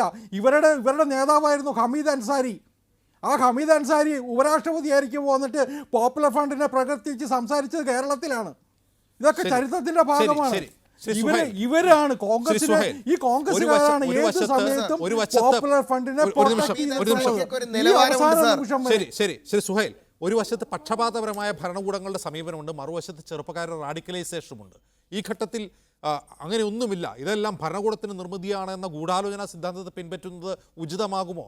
യാഥാർത്ഥ്യബോധത്തോടെയല്ലേ ഈ ഭീഷണിയെ നേരിടേണ്ടത്? വളരെ ചുരുക്കി. തീർച്ചയായിട്ടും നിങ്ങൾ പറഞ്ഞത് തീർച്ചയായും ശരിയാണ്. അതിലേക്ക് വരുന്നതിന് മുമ്പ് ഇപ്പൊ പറഞ്ഞ ഒരു സംഗതി കൂടി നിങ്ങൾ ഇതുവരെയുള്ള ചർച്ച കണ്ടാൽ മനസ്സിലാവും.